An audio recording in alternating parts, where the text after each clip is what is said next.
He's all defense. That's all I'm saying. As soon as half of us go down, Grub molts and becomes a super murder butterfly.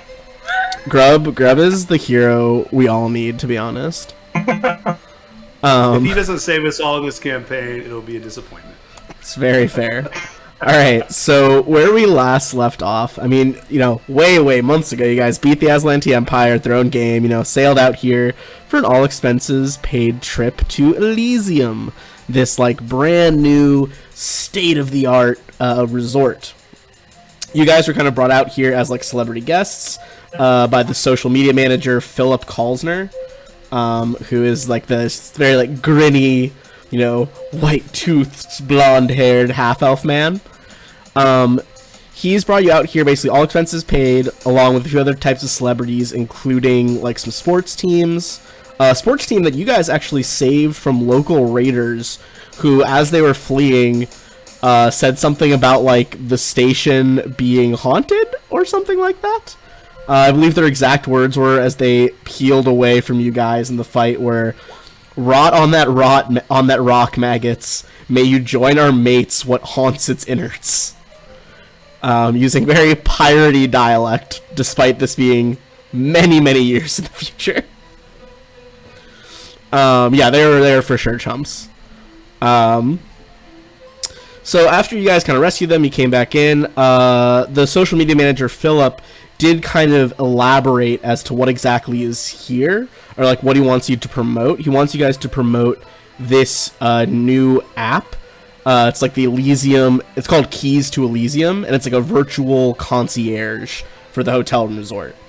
It's got a 3D map, tells you where everything is, you can socially connect with other guests, see who's going where, etc, etc. With some very high rolls, very close to failing, very close to setting off security if you had failed. You all were able to realize several things about this app. The first is that it is a hybrid app, which means that it is not only tech, it is also magic.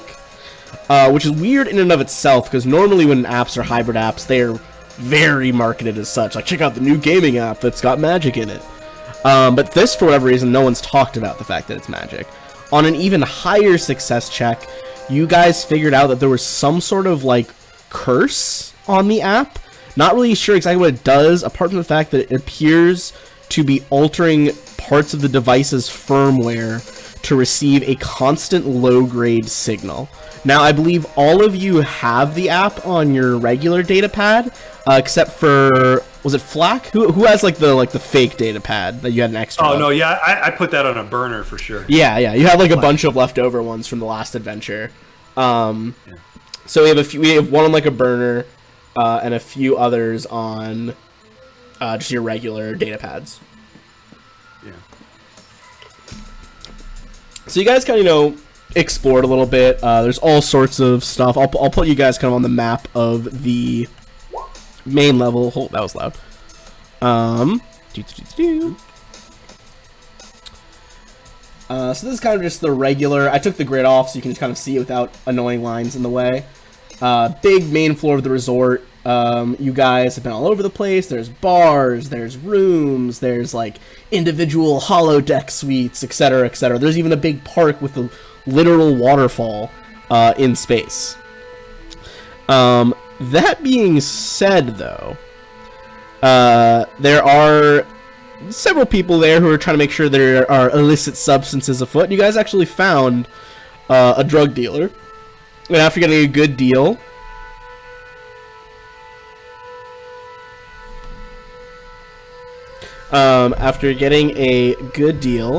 you guys were able to... Sorry, I lost track of something there. You guys got... I believe it was Stardust or something like that, as several of this drug. And Star Spore, yeah, that was it. You guys were kind of playing around with it. It was very psychotropic drug. You kind of spread it around the opening party, with the opening ceremonies of this big hotel. Philip gave a big speech about how there was all sorts of really cool stuff going on. This is going to be, there's all these super well-dressed guests there. He even introduced Dr. Sidrani Lohman, who manages like the spa and medical facilities. She's kind of like his counterpart, making sure everyone feels okay in this facility. And they give like a big cheers. Everyone starts drinking. And you guys were very focused on who got these drugs. And the two party guests that like wanted to have a good time started freaking out, hallucinating. You're like, oh, that's crazy. You know, they took the drug and they're hallucinating. Then you realized, in fact, 3 of them were hallucinating. At which point, you remember that only 2 people took the drug. So as you kind of focus in on the last guy, he was yelling something about how there was a shadow man that he saw like walk out of the room along the wall. And while everyone's kind of like, oh, this guy is just like deep in his cups, not a big deal, you know, we'll just leave that be. You guys all went out into the hallway. This was next to down here, A7A, which was the main conference room where you guys were. And just outside, kind of against the opposite wall, you guys saw an additional shadow to your own. The like party lights were casting your 4 shadows along the wall, and then there was one more, which turned to you with red eyes before vanishing. And that is kind of where we left off last time. Any questions on any of that? Just kind of on the general recap there. You skipped over the bull riding thing, but that's okay. That was weird. For cost, it was weird. That was weird for like Minotaur Man, but yes, there was a brief bull riding sequence. Can it be appropriative and kinky at the same time? I don't know. I believe that was was 100% kinky, but okay. that was over here at A13, the Wild Apples Bar, which I believe has multiple quote-unquote riding beasts. Alright, so... Not a very polite name. I mean, hey, it's pretty general. It's Billy Bob's. It's Billy Bob's. Yeah, so as you know, that event is really the only thing that happens that's kind of crazy during the opening party. Is there any like type of guest or like type of person you might be looking for at the party? Because you guys still have a few hours here. You can always call it a night whenever you guys want to. But there are several other people around you can talk to if you would like. Does it seem like anybody else saw the creepy guy? It does not. It looks like only you guys saw it. Are there any Yosoki? Let's see. So I'll tell you some of kind of the standout people here. There is, of course, Philip Kalsner, the male... Oh, sorry, he's not a half-elf, he's a halfling envoy, the social media manager. There is Kaon Reese, who is a male Verthani. He was here briefly... He returned briefly for this party. This was, like, the higher up at the social media company that is making the app. The ones who have called it, like, Project Penumbra, which you guys realized means shadow, which is kind of sketchy. Also here is Kane Zaffel. He is a human soldier. He is kind of like the security specialist in charge of security on the resort. Another key person is Risona Avrin. She's a reptoid, like a lizard person. She works with Dr. Lohman, who you guys met last time. And then, of course, there's Dr. Lohman. Final... Uh-oh. Yes? I just lost audio for a sec, sorry. Oh, okay. No, you're good. I cut out too. Weird. Lost her. Okay, and then the final person you guys haven't met yet is Vorlin Reyes, who is a half-elf mystic. She's the one who's kind of in charge of some of the amenities around here, but also like making sure all like the flora and fauna and stuff that are in here like remain alive and pretty. I kind of want to talk to the security director about the threat those pirates made. Okay. Yeah, I was Or also not threat, but warning. talking to him about what weird stuff might have gone on here. Okay. All right. Quick question. We are all in A7A, right? You guys are all in A7A right now. Yes, that kind of party room at the bottom. So when we saw the shadow, it left A7A, like went outside? So basically the shadow kind of like was around this area that I'm circling, and then kind of just vanished. Oh, okay. And so it wasn't like outside. it wasn't like a, how do I explain it? It wasn't like a 3D being. It literally looked like, you know, you guys were backlit by the party. Your shadows were on that wall, and then also there was like an extra shadow on the wall that shouldn't have been there. Okay.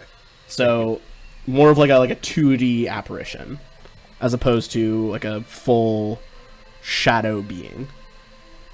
But it had red eyes, right? Or am I... It did have thing red there. eyes. No, it did have red eyes. At first, it did look like a shadow, but then, it kind of like, for lack of a better word, turned to look at you, kind of dead on. You saw it open 2 red eyes. Nah. I don't like it. Yeah, oh, it's not great. All right. So, security director? Yes, here I will kind of blow up a bigger picture of him on the map so you guys can see. This. Well, while you guys do that, Flack is going to leave and just walk around this facility. Okay. Are you gonna Just focus on A7, whatever it is? Sure. Okay, so you gotta focus on like this side, like the conference room areas. Yeah, I just want to do a circle around where Sure. everybody is inside at the time. Yeah. Okay, so we'll come back to Stole you my circling idea. around then in a second. I mean, you could go search as well if you guys want. Like 2 of you split off and 2 of you stay to talk to our security director here. Oh, look at that. The GM asking us to split the party. I mean, hey, it helps you guys. Does it? We're splitting the party. We're doing it. Okay, Let's go. so I love Flack it. and I love Cos. Still in the same room. So Flack and Kosh are like sneaking around trying to investigate, and MK and Zashi, you guys are trying to talk to Kane Zaffel. Yeah. Yeah. Sure. Okay, alright, so you guys go to them, it's, you know, this kind of, he's like roughly middle-aged human guy, clearly a soldier, and as you approach, he's just like, first he kind of nods at MK, and then kind of gives a bit more of a respectful nod to Zashi, as he recognizes like a fellow soldier who's got some, you know, armaments on them. You see he's got kind of like a like an electro sword at his side. And he's like, oh, hello, you're some of the ones that went up against the Aslanti Empire, correct? That's correct. Oh, okay, well, We Welcome. also fought off some of your local pirates on our way in. yes, some of my security officers did mention that. I'm glad you were able to hold them off until our Ringwork Sentinel ships got there. Right place at the right time. Indeed. Well, it is appreciated, although I would ask that in the future, if at all possible, try to leave the security to me, my men, and our robots. Well, when it's not endangering other people's lives, we'll try. That being said, the pirates we chased off mentioned some of their former companions had perhaps died on this asteroid. Yes. Well, like much of the diaspora, you know, it's a wide asteroid belt. There's all sorts of pirates and raiders and, who knows, rogue government scientists doing whatever they get up to here. It is not unexpected that in a place like this, which used to be a mine, sure, maybe some of their colleagues used to work here and perished, but since I've come on, I haven't seen any, you know, gun battles with pirates on this resort. And when did you come on? I came on about a year or so ago when the project first kind of got up and running. Can I sense motive to see if he's maybe not telling the whole truth about the, Yeah, you know, potentially dead pirates? absolutely, go for it.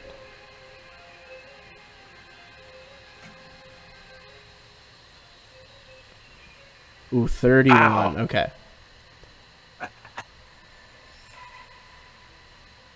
Yeah. Okay. All right.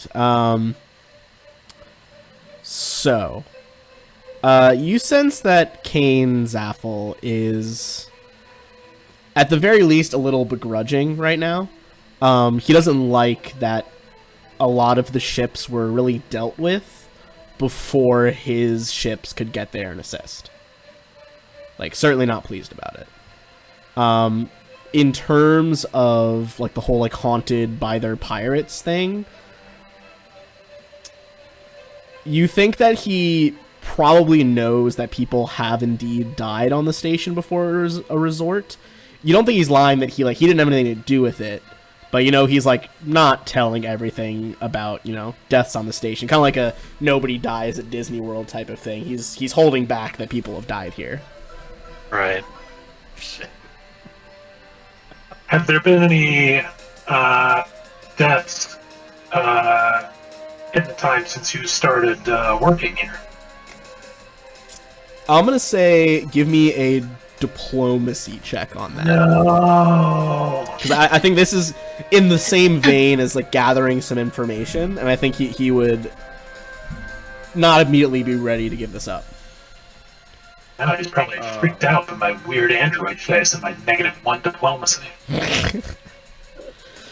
Oh shit, not bad. 13, not bad. All right. That's actually pretty good. -1, yeah. That's good enough. He's not going to say exactly what happened, but he does kind of frown as he, like, looks over, like you said, your android, like, glowing face. He's a little disconcerted, and he's just like, look, there were accidents during construction, but no guests have died. Nothing like that.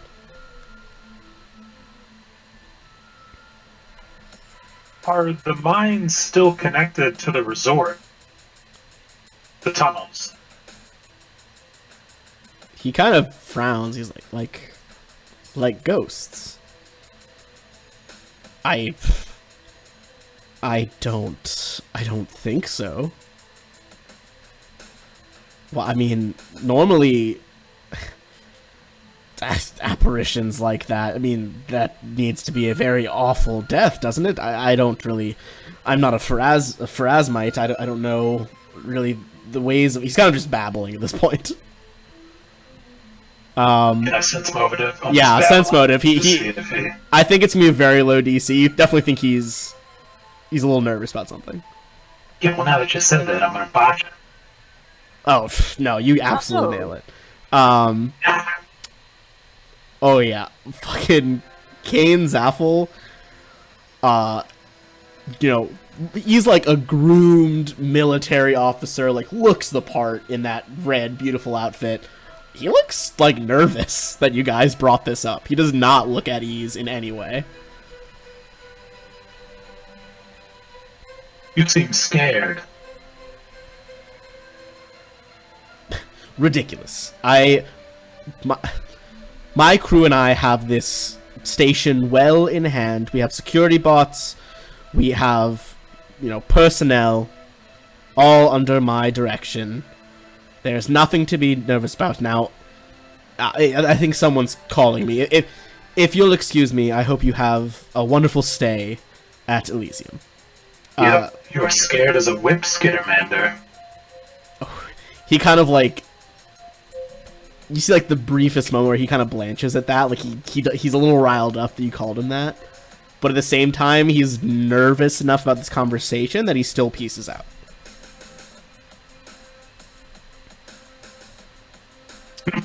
Alright, so while you guys are, you know, kind of quartering the head of security over there, minimize him for now.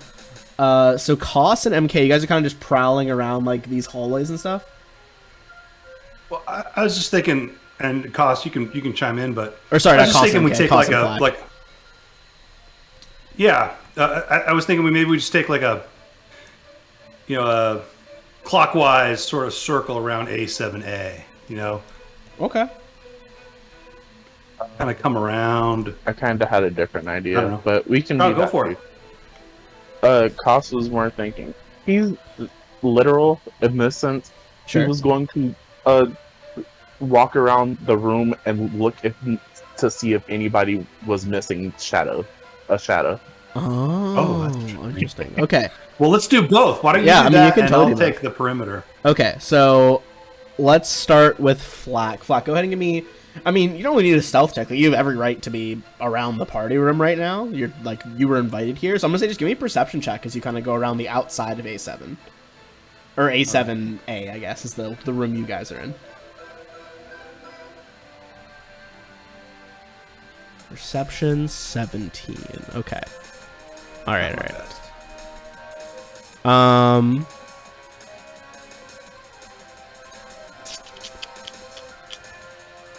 Okay. As you make it back to about here, by the A6 rooms, give me one sec to confirm that I have it right. So, A6 is kind of like that's the halls of splendor. That's where there's like concert hall, gambling halls, rooms for private parties. As you get to the like entrance to them right here, you see just the most beautiful Yosoki woman you've ever seen in your entire life. And she just like kind of beckons you, holding out like a pair of dice, like, "Hey, you want to play?" Uh-oh. Give me a will save. Oh, Jesus. All right. Give me a sec.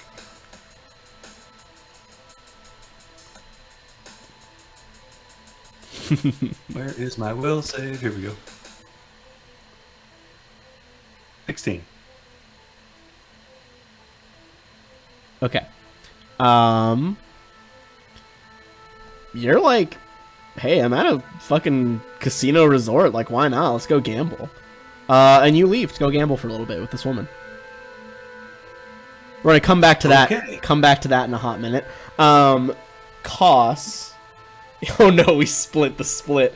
Koss, you're like kind of prowling the inside of the party room, looking for if anyone's losing a shadow. Go ahead and give me a perception check as well.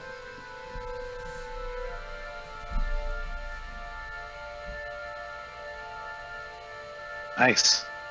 24. Yeah. Okay. So, you... First of all, no, you don't notice anyone who is missing a shadow. Everyone seems to be good. Everyone has like a active shadow, maybe even a few with all these party lights going on. I am gonna say though, with a 24, you notice a little bit of how certain guests are interacting. First of all, you notice that Dr. Lohman is mostly hovering near Philip, the social media manager. Not really dancing very often. Looks like she is just kind of loath to leave him alone. In addition to that... Sorry, I'm just tabbing between a bunch of different tabs right now. In addition to that, you can see that Vorlin Reyes, sorry, it's a hard name to say, Reyes, the like half-elf mystic who's in charge of the nature here. She's like an older half-elf, gray hair, very willowy frames, hair is silver at this point. She looks decidedly not focused on this party, and you realize it takes you a second to figure out, like, why does what she's doing look so familiar? It's because she's doing what you're doing. She's looking at everyone's shadows.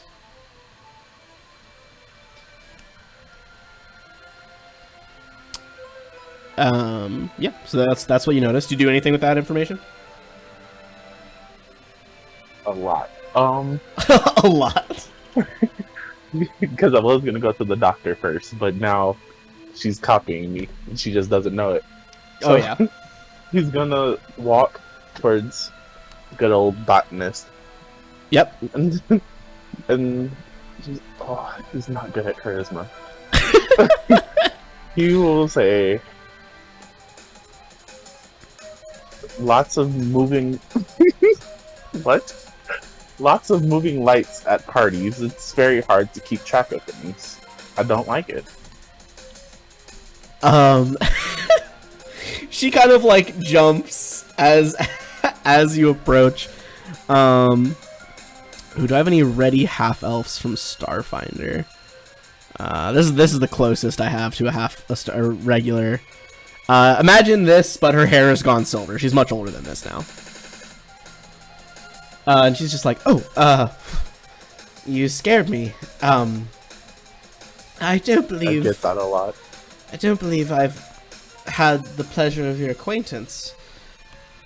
I'm Vorlin, Vorlin Reyes. I oversee the green fields and all that stuff here.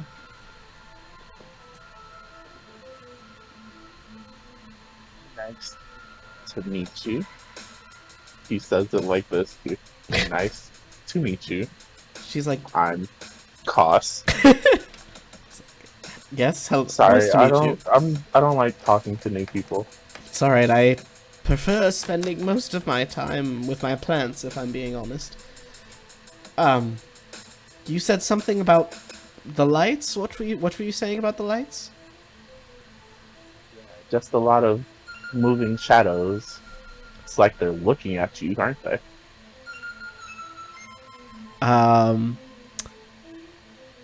You see, she like quickly swallows, kind of nervously, and she's like, Nice.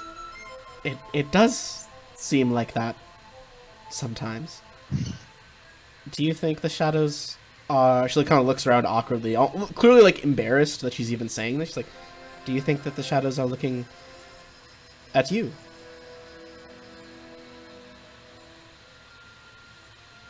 Well, not at me specifically, but they do. Well, especially outside in this hallway over here, they are very red-eyed. They might be tired. They might be angry.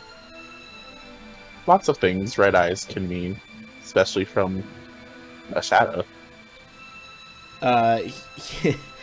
Her shoulders like kind of sag, almost in relief, and she's just like, I thought I was going crazy. There are... Look, I saw a shadow with red eyes as well. I don't know what the deal with that is, but when I told Kane, the security officer, he didn't seem too troubled by it. Maybe we just both need some sleep. She kind of like pats her hand on your shoulder. Maybe so. It's difficult fighting an entire race of people and then restoring people. I don't like talking. I work on machines and people, is what I was saying. It's very tiring. Well, if you ever need any help with the plants, the fauna or flora, you know where to find me. I'll be on the main deck. And she kind of like nods worriedly and walks away. Okay, bye. So while that's going on, because that probably took about the same time as talking to the soldier guy. Flack, we're gonna cut back over to you in the A6 rooms right now. Okay. And as you're gambling, kind of just shooting craps to this beautiful Yosoki woman, there's another dealer there who's pretty non-verbal, just kind of, you know, passing out chips whenever it's needed. But as you're sitting there, Smurg the dwarf is going to appear in one of the chairs. Ooh. And he's just like, you know, kid, it's not often that you, shoot craps by yourself in the casino. Oh, hey, Smirk. I know what you're talking about. I never play craps. Well, you're doing it now, and you're doing it solo. Wow, what's going on? He says, Oh, 7 come 11! what? Hold them bones! You like loudly cheering it. He's like, Wow. What? Why did I say that? I don't even know what's going on. why don't you take a closer look? And he nods his head at the chair next to you, where the Yosoki's been sitting. Give me a perception check. I'm gonna say with a +4 on this. Okay. Come on, roll 20. You can do it. Perception. So +4 to that. So 19. Okay, yeah, that does do it. As you look over, you've been kind of like bumping shoulders with this Yosoki. You've been like trying to flirt. You guys have been drinking together, and as you look, the Yosoki turns and looks back at you, and at first she's like, "Come on, yeah, get out here. I'll blow on the dice. Keep them another roll." And as she like starts talking, you see her body kind of start to melt. Her face starts to melt off, and you realize that for the briefest of instances, she is a disgusting, rotting Yosoki corpse, clearly dead for days. And What? as you see it, it's gone. She's not there anymore. The chair's empty. And Smurg kind of I turns shake to my you. head. He's like I said, kid, you're playing by yourself. And he kind of steps out of the room as well. So you're just with the guy running the table. He's like, want to roll again, sir? What's... No, not right now. I'll be back maybe later. And I grab my chips Okay. I'm gonna and roll. I head back out. I'm say you made like about 200 credits.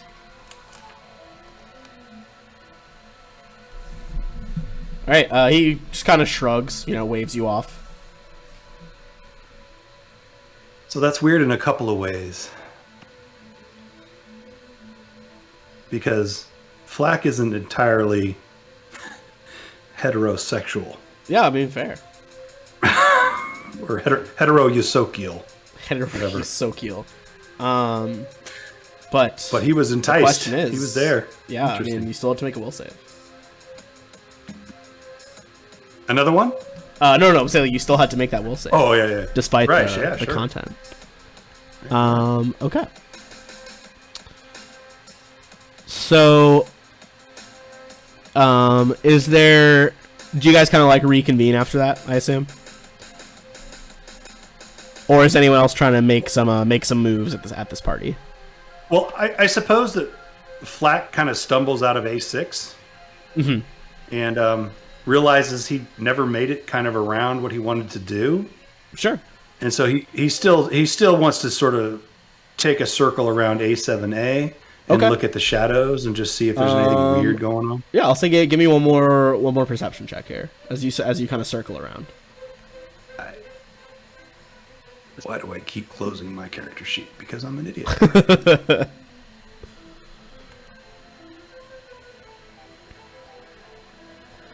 I mean, you after that encounter, you do a much more detailed look right here. It's a very high roll, but everything seems to be the way it should be. Like there's some drunk, maybe some intoxicated guests kind of starting to wander back to the room above to get to their bedrooms. There's some robots going around picking up refuse, kind of cleaning up as the artificial sunset has finished at this point. The kind of star dome up top, which is normally lit, is kind of fading to dark, so you can see like the real life stars over the dome. But apart from these changes in the landscape, things look pretty normal. All right, so Flack makes his way back in and looks for his buddies. Yeah, I'd say you guys, you're fought with each other for a very long time. You pretty easily can find yourselves maybe over by like one of the stages. You guys kind of reconvene as you get, some punch or some drinks.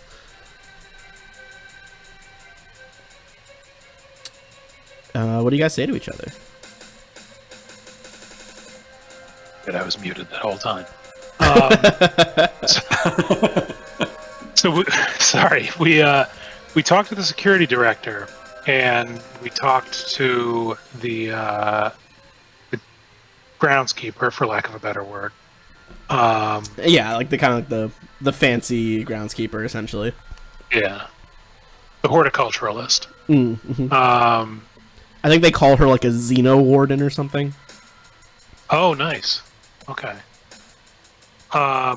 So there was a doctor, and there was the So halfling there's was back, wasn't he? yeah, Sorry, I Philip can't- Philip the halfling, who's like the social media manager who invited you guys. There's Kaon Reese, who is that Verthani guy, one of the new executives. You guys found he's like one of the newest executives at Eclipse Innovations, which is the company that's making the app you guys are using, which they've kind of nicknamed like, you know, the Penumbra project for social media, you know, messaging. Not ominous at all. Yeah, not at all. You guys already talked to Kane. There's Risona Avron. She's the like reptoid, female reptoid, who works with Dr. Sidrana Lomin, and then there's Dr. Lomin as well. So we found out some interesting stuff about the app last session. Do we want to sort of confront this Kaon Reese character with that? I imagine the doctor might have something interesting to say too. Up to you guys.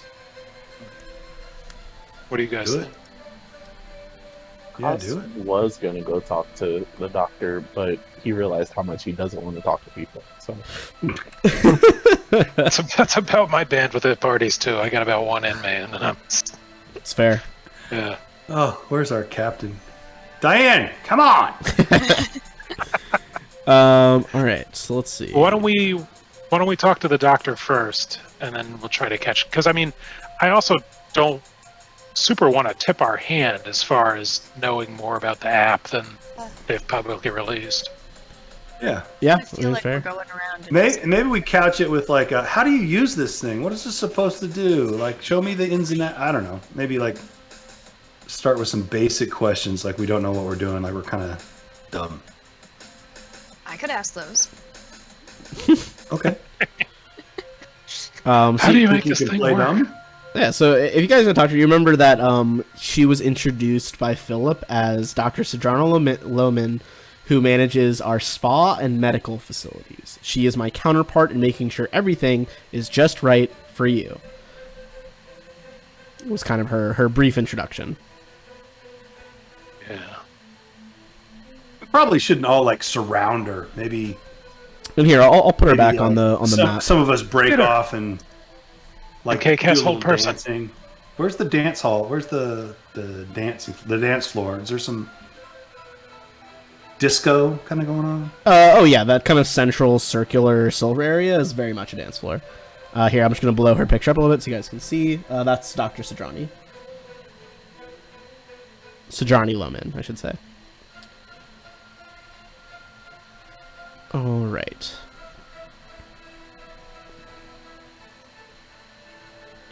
So what are you asking her? Do we want to just ask her how to use it? I was joking, but also like I have no ranks in computers. Like, I think conceivably Zashi might not know how to do some stuff on an app. That's valid. I could see that.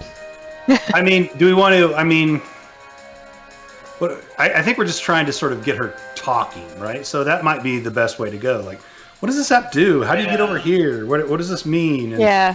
like, see what she says. If there's Okay. anything specific, we also want to, after we prime her a little bit, if there's anything specific we want to ask, we can figure Yeah, that then out. you guys come in with the real questions. Yeah, fair. Yeah, one thing I wanted to ask her, and just in case somebody else wants to ask it instead of me, is have they had any, is she aware of any medical issues they've had? People seeing weird things or finding, I don't know, blood seeping out of the walls or something weird going on? More shadow creatures? Creepy Yosoki Horror women movie. that turn into grossness. Yeah. yeah, any Yeah. horror movie shit. Exactly. Is it The Shining up in here, or what's going on? So are you guys opening with that or opening just like the app? No. Yeah, No, we're up. totally. Yeah, we're not gonna open. Have you seen Pinhead around here? Yeah, she's like, oh, a pleasure to see you all again. I know we met briefly through Philip, but it's nice to see you all. How are you finding the party? Oh, it's fine. Excellent. Fine. Good, good. I'm Actually, I glad. was having. Can I ask you a question about? She like opens the app and then we'll just be like, "What's this part do?" Oh And well, points to a random icon. she's like, oh, that's part of the menus. You can actually either use voice commands or just physical commands in the menus to go through that. I don't know, I don't want to assume what your first language is, but whatever it might be. The app has been developed in a variety of languages. I'm sure you could set it to something else if that would help. She kind of like keeps giving you the spiel as like one of the employees. She's like, Does it understand Aslanti?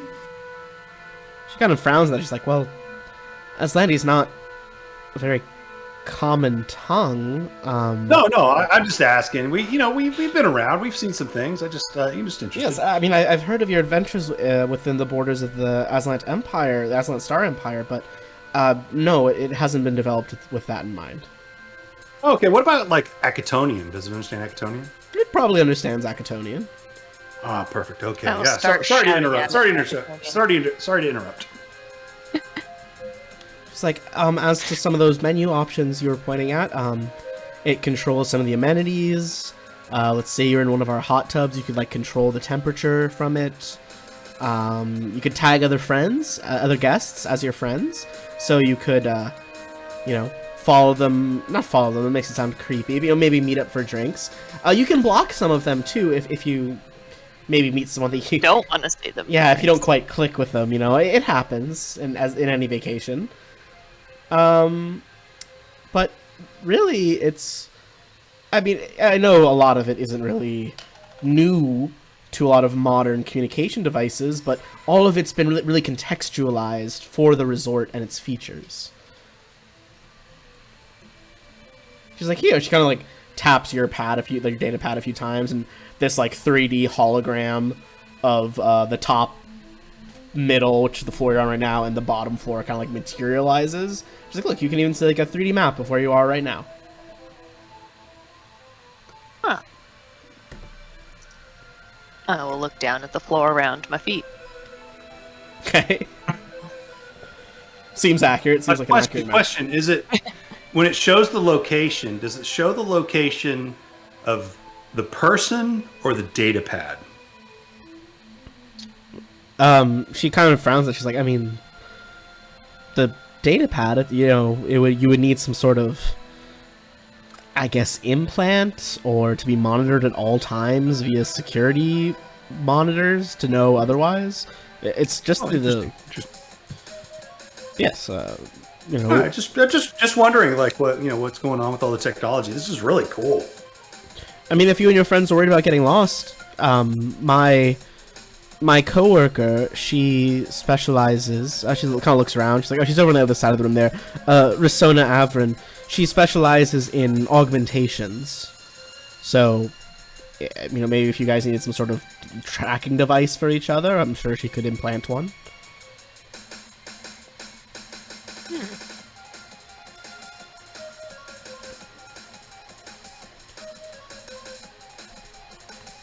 NK looks down at his android body, realizing that he is a tracking device. Yeah, yeah. She's definitely thinking more of like the fleshy compatriots. As they pause, Koss is going to kind of loudly whisper over the music to Zashi and say, ask how it interacts with magic. Ooh, yeah. Does this app interact with magic? Do you mean, can you cast spells on the app? Yeah, is that something I could do? I can't cast spells. She's like, I'll admit I am not, a spellcaster myself. I'm just a physician. I think there might be some magic in the app, perhaps, but as far as I know, it's just very well programmed. It certainly doesn't. It's not like any form of meta magic or anything. It's not going to enhance any spells you might already have, if that's what you were thinking. Why did put magic in apps? How do you put Just it? even- Yeah, sure, or that. She's like, I am not a techno mage, but I imagine there's some amount of imbuing code with arcane energy. It's really beyond me. I'm more of a physical doctor. Black says, yeah, it's all kind of crazy, isn't it? Oh, All this technology and yeah. that's side of crazy. try it. Basically though, I mean, other than sort of showing us where we are and how to get somewhere, maybe making an appointment at the massage parlor or to ride the mechanical bull, like what can it do for us around here? Like, is there anything super special it can do? Super special that it can do. I don't know, outside of just sort of the resort sort of stuff. Like, why is it so special? Why do we need to use it? Well, I think, I mean, Philip might be able to answer this better as our social media manager, but I think the idea is that He's a little greasy. You go ahead. she kind of like laughs a little bit over her champagne. Just, all right, fair enough. Fair. I know he's not everyone's cup of tea.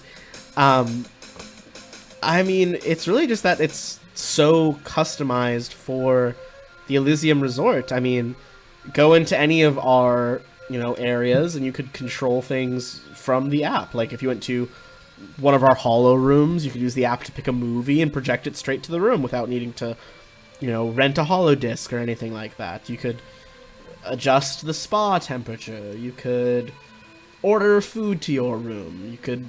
Well, let me ask you a question. If I didn't if I accidentally lost my pad and I couldn't do it, if I walked into the spa, is there no way to control like the heat, or would there be something on the wall that I could adjust that I wouldn't really need the pad for? She's like, I'm sure there's manual adjustments as well, but it's really marketed as this convenience factor. I'm sure you could do a lot of the stuff by hand. It would just take you much longer. Okay.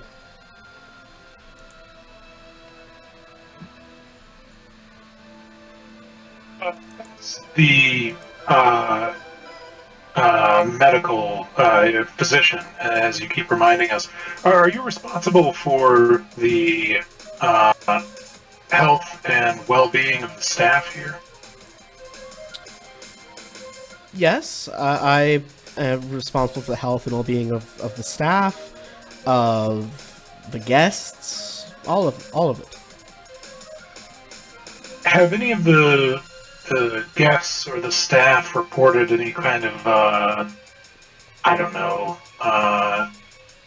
strange occurrences, hallucinations, that sort of thing?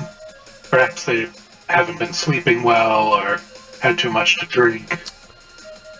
Give me a diplomacy check on that. Killing me. But She's kind of just like, well, I'm not sure that it would be proper, patient confidentiality and all that.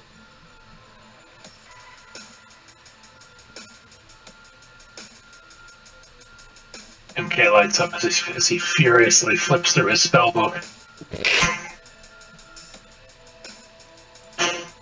Stupid stats. She's just like, if you're, are you hurt at all? I mean, we could schedule an appointment.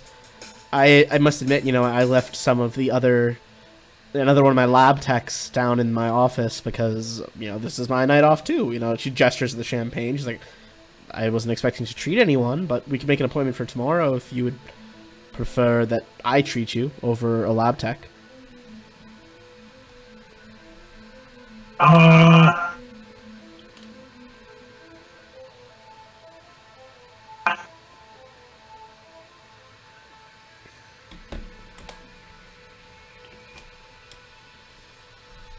Sorry, I'm reading my... No, you're good. Do you know offhand if she knows I'm casting? If I were to cast Charm Person on her, would she know? I'm reading the text now, but Does it? Let me check charm person for Starfinder, not Pathfinder. Boop-a-doop-a-doo. allow control. All right, charm person, Starfinder. Doesn't say. I would say in absence of it saying directly, I mean, just costs like a standard action. I would say maybe just make like a stealth check, because she's a pretty intelligent person. Or Yeah. she might like try to see it, or like, you know, not intentionally see it, but you know, she might happen upon seeing you cast it. But she's also like, she is intoxicated, so you know, you think it's not unlikely that you could get away with this. I'm trying to think of a different skill to lobby for, but my sleight of hand is just as bad as my stealth. I was gonna say like maybe sleight of hand, or I could drop Okay, some we're of my sure it's not drugs into mysticism. her drink. No, we need solid answers, not drug riddled not just hallucination. tripping on star spore. Ugh. All right, you know, she doesn't have a crazy high bonus. I'm gonna give her a penalty for being intoxicated here. You're kind. She rolled a 2 on the die, so I'm gonna say you get away with it. Got him. Charm person. She regards me as a trusted friend and ally. It's an hour per level. Yeah, I mean, so she's gonna think about this for a while. All right. So as you kind of like, you're kind of like, I imagine making somatic gestures, like literally behind your back, as the like, you know, various runes and not runes, the kind of like circuit pathways on your body like glow that purple color. And she's just like, you know what? I trust you. I don't want to give away, you know, specific patient details, but there's been. Before. Sorry, let me. She does get a save. Oh, she does get a save. Sorry, Oh, she- hold on. Sorry. Will, I assume. Yeah, will save. Okay. 17 DC. That one was closer, but it is a fail. Ah, Nice. nice. Okay, so she does stick with it. She's just like, I can't give you, of course. Koss starts dancing away. She's like, I can't give you, you know, specific details of our, you know, my appointments, but No. there's been an uptick in visits lately, especially, well, a lot of the guests haven't been here much longer than you all. I mean, some have been here a bit longer, but you and the Buzzblades only just showed up. But, there's been a lot of complaints of headaches recently.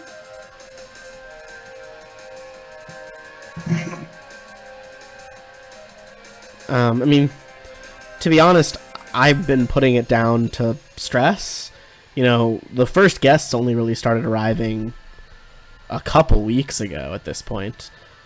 There's been a lot of pressure on us on the corporate side of things to, you know, get this facility running. Well, why would the guests be stressed if they're at a all Most expense paid resort? most of these are the crew. The staff. Yes, at any given time, the shifts do rotate every few cycles. But at any given time, there's somewhere between 28 to 35 staff here at once. It's mostly been staff. I mean, there's been the odd person coming down to the medical center for, you know, ibuprofen, that whatever the Starfighter equivalent is, just headache medication. Excedrin, you know, Excedrin. Yes, Extra strength. Space Excedrin, yes. You know it, classic brand. Was that kind of what you were thinking? To an extent. Has anyone reported seeing anything strange? You know, stray things moving just out of the corner of their eye, shadows. Maybe shadows with red eyes. Anything like that? She kind of like laughs, but it's a little nervous because that's a fucking creepy question to ask someone at a party. Like, I would definitely freak out at a party. Someone ran up to me while I was drinking. He's like, "Have you seen shadows with red eyes?" I'd be like, "Oh, okay, all right, bro." Have you But seen the you yellow have. sign? Yeah, like, Flack fakes like he's so surprised that he says this, and like stands a little bit sort of up to Dr. Sidrani, like, what? That's Like he's crazy. with her. Like he's with her. she's gonna make basically a straight intelligence check right now to try to piece some things together on her end. Okay. So she's like, I mean, I haven't seen shadows with eyes and they haven't reported it. By Phrasma, that's pretty disturbing. Maybe I'm just projecting some of my own issues. I will say some of the staff have reported things, but they never held up. A few of my headache patients kept telling me that they thought they were getting sick from some of the food here, which of course we take very seriously. Some of the crops we have to grow ourselves to cut down on import taxes. And if something was inedible or tainted in our supply, that would be bad. But every time I looked into it, over like the bread or candy or energy bar, whatever they had, it was always fine. But they always insisted that it was inedible. A few of them described it as tasting like if they had bitten into the plate or the glass that the liquid was in. And a full sentient. Iri is so... I mean, like, literal small rats, mammals that don't have intelligence, so to speak, and just have a... Oh, ma'am, I'm just messing with you. Well, I totally. Oh, okay. She, looks really nervous, so she's like, am I committing, a social faux pas right now? No, I'm just messing around. We're having a good time here. We're having fun. You're having fun. You're having fun. It's mystic mind trick. We're all having a good time. All having a good time here. These aren't the droids you're looking for. She's like, any other... Can I help at all, apart from that? You could help me onto the dance floor. Would you like to dance? She's like, sure, I'll dance with you. Hell yeah, we go out and we dance. Very smooth. Sure, yeah. She dances with you for a while. Yeah. Unless you want to talk to her kind of augmentation specialist, it's pretty much all the people to see at the party, really.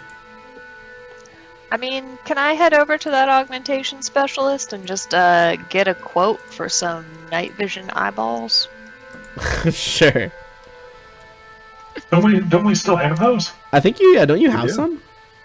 But don't I need to get them, installed? Oh, Cost I can think- do that.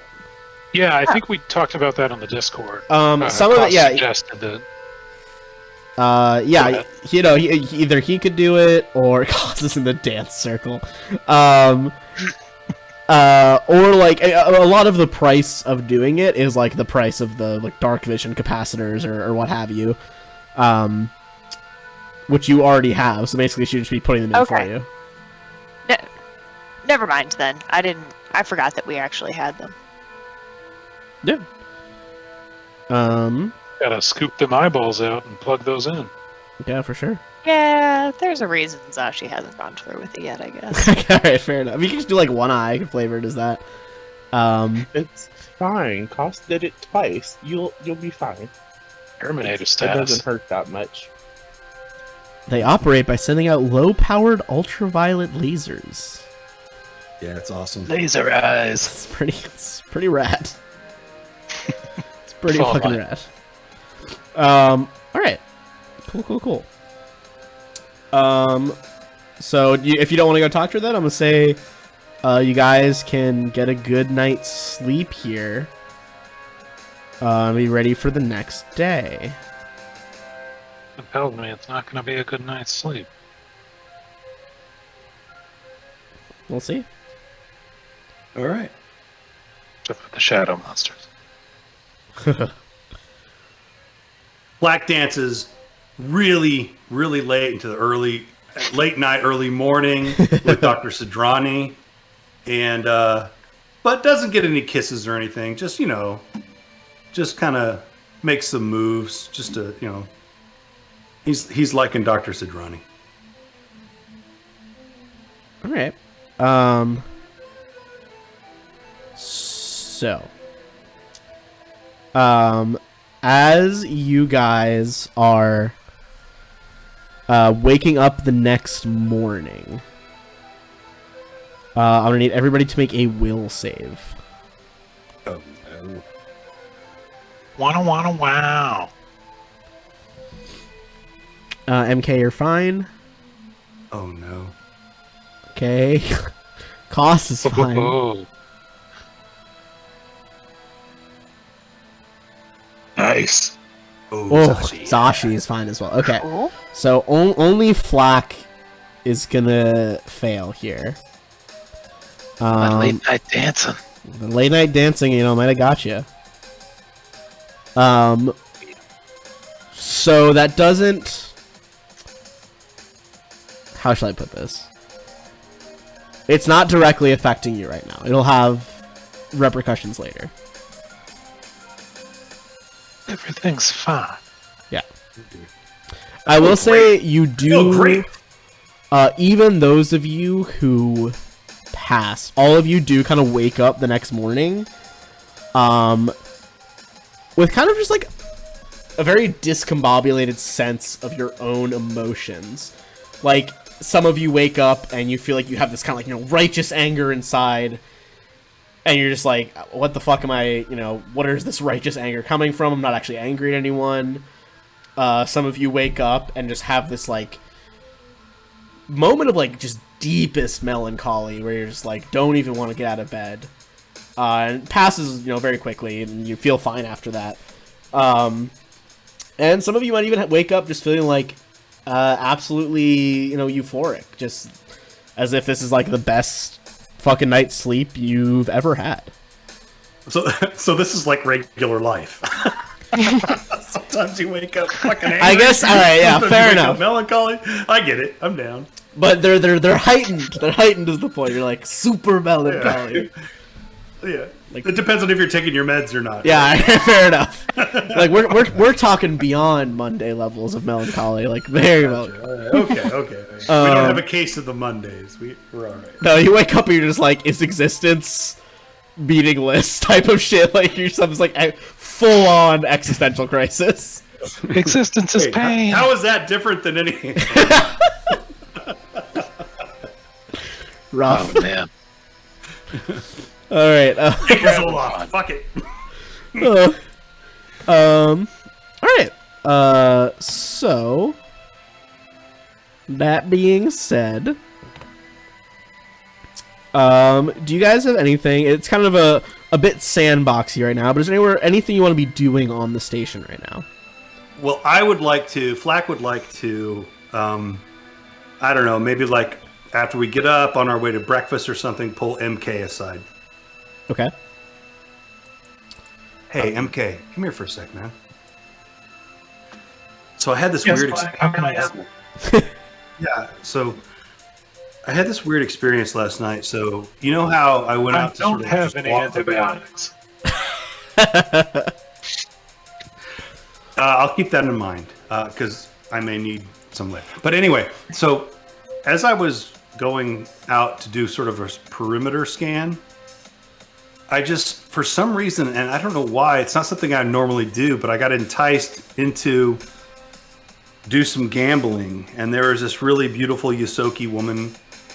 And even though I did walk away from the table with more than I had walking up to it, at some point I looked over at her and she like turned into this ghostly blah, like this thing. And like I normally wouldn't have ventured off my path of what I wanted to do. I normally wouldn't have gambled.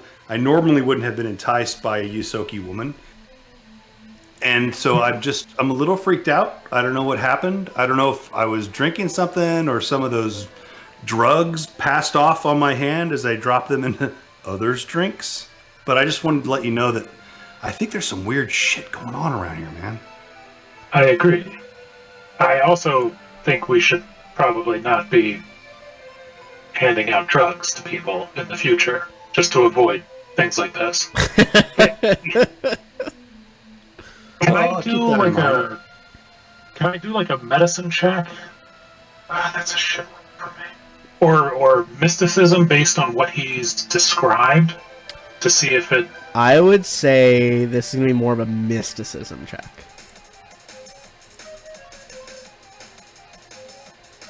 27.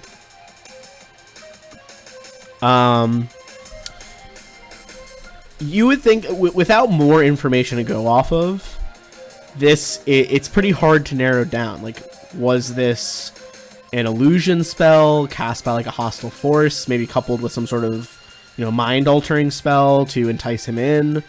Was it, something drug related? Like, could he have been drugged? Was it some sort of like phantasm, like something that existed mainly within his mind, but might have still been like a hostile force, if that makes sense? There's a lot of possibilities. Look, MK. Look, I want you to know a couple of things. I don't really talk about this stuff a lot openly, but like, I'm not even really attracted to Yosoki women. And the other thing is, as I've done a lot of drugs in my life, and I've never really felt like this.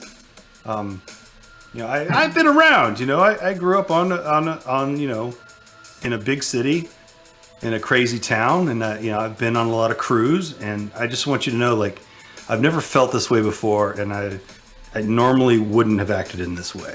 And so I don't know what's going on, and I'm a little scared. I see.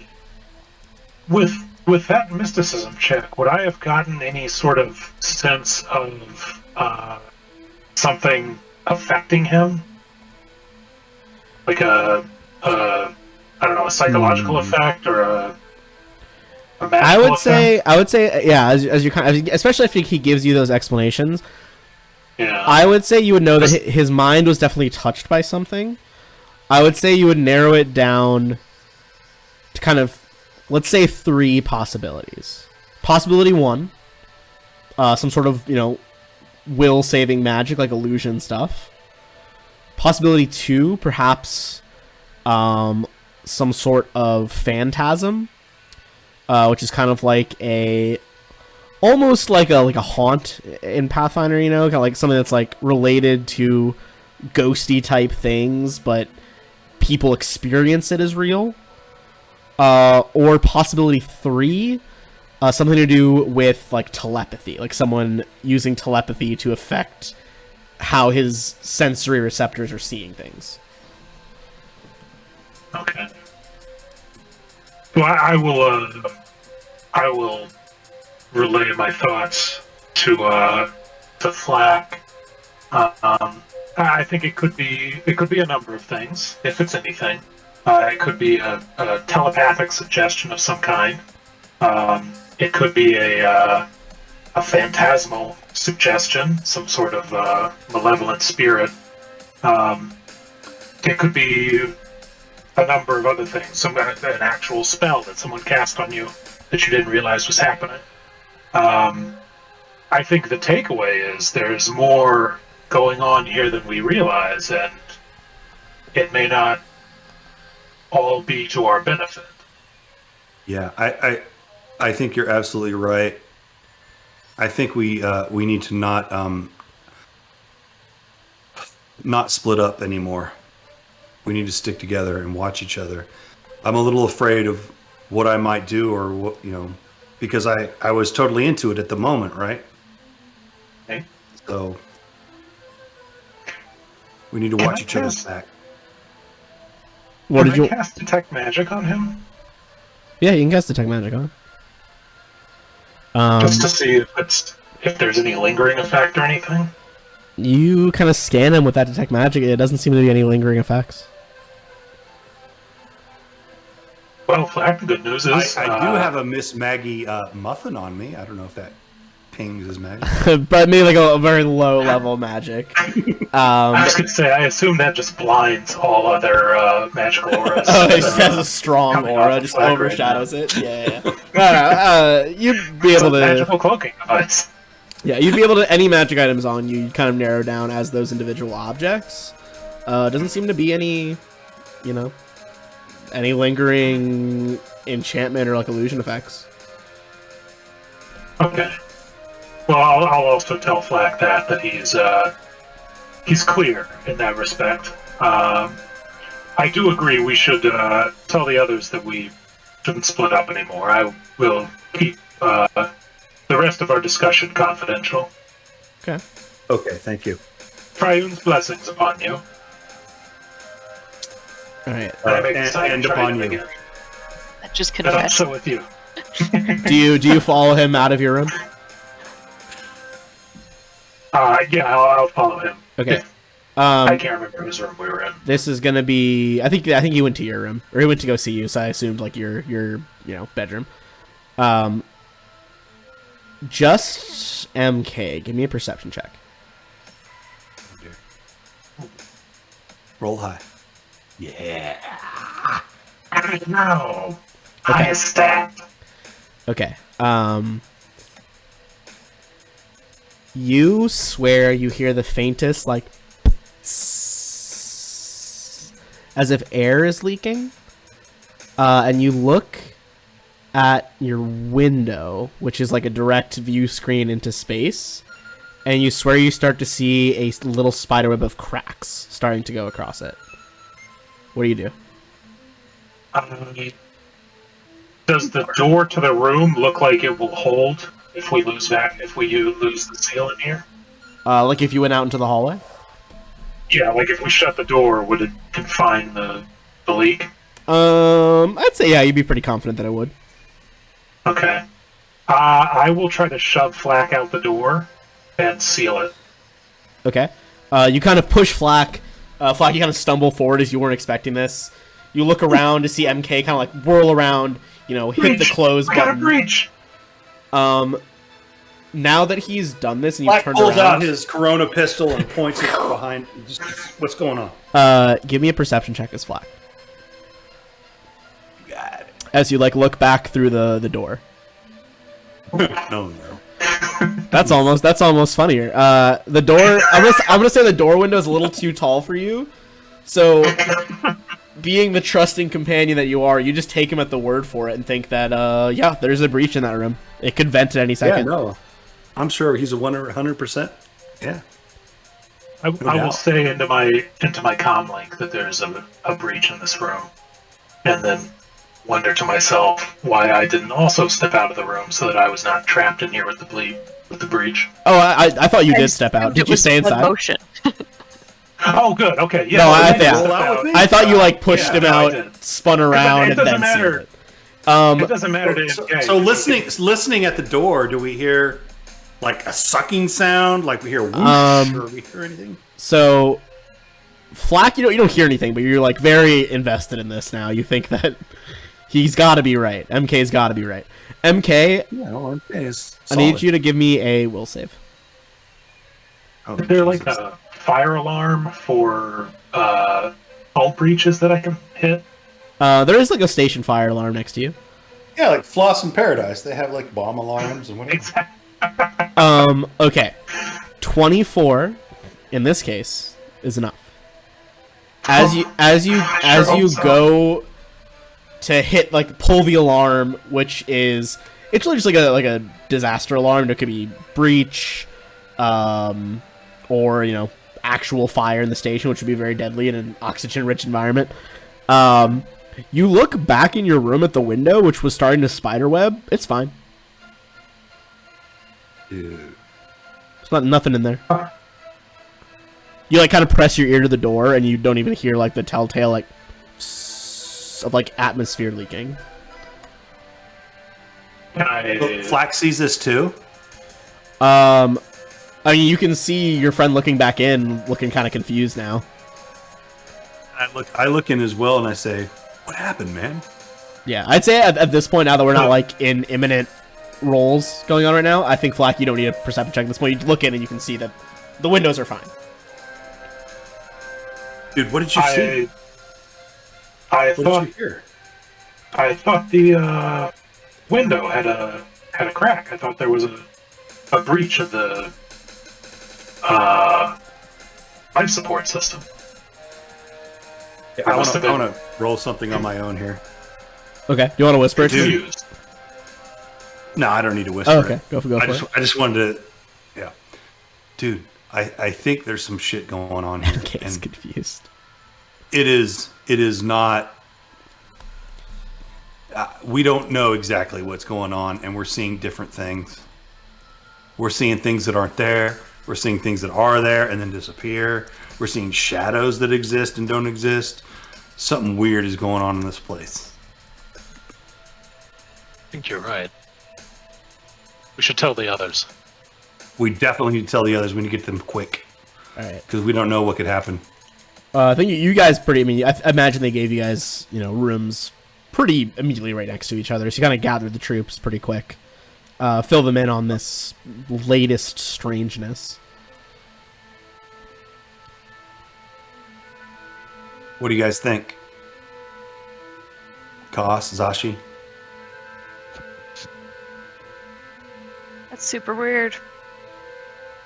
I don't like it. I was Hell actually yeah. gonna do something else that wouldn't require me to be here, but since I'm here, Coming in before you left. Well, you do you, man. If you need Yeah, to do you're something, good. do it. yeah, no, while they were talking, I was gonna ask Zashi if she wanted to go to the shooting range and or get her implants, but we're here. Yeah. It's okay. Okay, well, We could do it later. we got a rain check. Yeah. Hell yeah. Got a whole day. I wonder if we should see if we can catch up with this Kaon Reese person. He seems like he might know. As the director, it seems like he might know more about the app or maybe even the facility. Sure. I don't know. Do you think this is only happening to us? Like, That's a good question. Yeah. I mean, you don't I know would. all the NPCs, but at the very least, you guys are in with the Buzzblades. I wouldn't mind taking go visit Koss them. aside and maybe working with him for a little while while others do other things to really dig into this software a little bit to see, Sure. other than the stupid superficial things that it's supposed to do, like what it's tracking on us, what it's doing, who it's reporting to, those sorts of things. So Okay. tear it apart a little bit from a base computer engineering level. All right. So you guys can't try. I will remind you. Last time you figured out, you didn't trigger anything, but you came close to triggering. If you fail by enough on these computer checks, that they're going to be alerted that someone's like fucking with their code. Yeah, I don't care. Okay. I'm just throwing it out there. I mean, if others care, we can back off. But like, they should assume we're trying. I mean, we are who we are. We're the Solozzi crew, right? Like we're Yeah. trying to figure things out. I will say in terms of guests. So you guys already know about the Buzzblades. There's about, let's say, 50 or so other guests in this area that are in any way significant. But we're going to focus in on just a few of them for this book. Some of the other people that Philip brought, there is Thessa, who's a female Sheeran. She is a travel writer, kind of like a travel book writer, for tourists and all that. There is Indigo 13, female android. She is the personal bodyguard to Romy, a non-binary android. I guess he has binary code, but non-binary in the other sense. Is a software mogul who is like famous. I mean, this is like one of those rich guys that's just like almost famous just for being rich. And him and his bodyguard are like very famous in kind of the elite circles of the Pact Worlds. And then finally, another famous person is Talk aka Crower Nagiz, another male Yosoki who is a holovid streamer. He broadcasts very like one of those like I'm an inappropriate edgy streamer type of people, but he like won a sweepstakes, so he gets to be here. Yeah. Does he stream from a Yosoki-sized hot tub? Probably Is- a yeah. TikToker. I wonder if like that's what they were going with by naming him Talk Crower, but I like suspect to give you an idea of like this dude's like aesthetic. He's got like black fur, but also wears black clothes. Wears sunglasses at all times indoors. That include little tiny cameras from which he records everything for like a POV documentary. Sellout. Yeah, oh, he's very much a sellout. Absolutely. Well, my number one, or my top targets based on that list are the coding guy and the Buzzblades. Okay. I feel like the coding guy might have some more help for Koss and Flack, and I think Zashi's right about asking the Buzzblades if they're experiencing anything, Okay. strange. Yeah. Also, And we also haven't they're talked not, to them since like- we saved their ass. So We're also like not invested in the hotel like everyone else. We've tried Are you not to- gonna go shoot guns and get the new eyes then first? Yeah, sure. Do that first. Okay. So you're gonna go do Well- that, and then it sounds like Zashi wants to at least meet up with the Buzzblades later. So do maybe, Flack and do Flack and MK want to like hit up some of the other popular people then? Down? What do we want to hit up? yeah, that's fine with me. I do want to reconnect later with Koss, though. I think there's a methodical approach to this data pad and this software that we can do. Oh yeah, I'll Might say yield some good stuff. But out of character here. You guys have multiple, not like downtime days, but you guys have like days till the next like quote unquote big event. okay, So you definitely Well, I you definitely think- have time to do all that stuff. let's do all the things. I think talking to the software mogul, we should do that before we start working on the app again. Okay. Okay, And then based good on idea. what Flack has told me and what happened to me in the room, I want to check in with the Buzzblades and see if they're also experiencing anything strange. Okay. Here is this is Romy, the tech mogul. Ooh, wow, Cool. Darth Vader. Just this very like And I hack them. genderless, almost like mannequin looking android. Just like the barest shape of humanity. So who's going to talk to him? Is that MK and Flack, it sounded like? Yeah, I'll tag along. Yeah, Okay, okay. not much of a talker, but we can ask some questions. I'll I don't say know. if you guys want to get a little bit background on him before you actually like talk to him, go ahead and give me a what role would be good for him? I'm gonna say you could do culture or do a computers check as well, because that's his like main line of work. 6 1/2 dozen. Culture. Okay. Is would I gain any advantage if this was a criminal underworld check? No, not in this case. Okay. Oh, he's the guy from Daft Punk. 24 is pretty Or good. one There. One of them. I'm gonna say with you guys in the 24 and 25 there, boosting up to like a 27 essentially. I'll give you some intel on his bodyguard as well. I don't think she has official art in this, but so Indigo 13, his personal attendant. She has more of a feminine leaning appearance, pale skin, blue accents. She has this like crazy blue hair, but the hair is fiber optic cable, so it's constantly like illuminating and changing color to emphasize her moods. From what you've heard, she's Romy's like longtime companion, and is very big in trying to get him to step out of his like comfort zone. But if anyone threatens them, she is reportedly ruthless. What do you know about Romy? So Romy is a software mogul from Avalon, famous for consulting on personal interface solutions. It seems that Paradise Resorts has invited him, presumably for his professional feedback on Keys to Elysium, the app.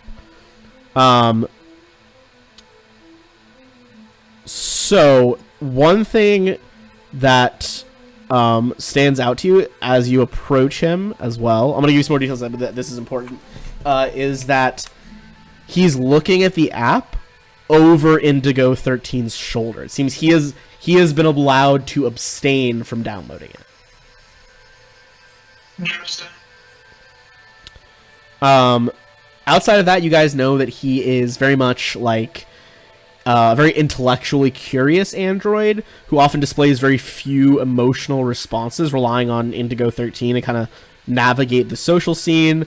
They are hairless. I should say, yeah, they are hairless, ebony skin. They usually wear like plain, very practical clothing.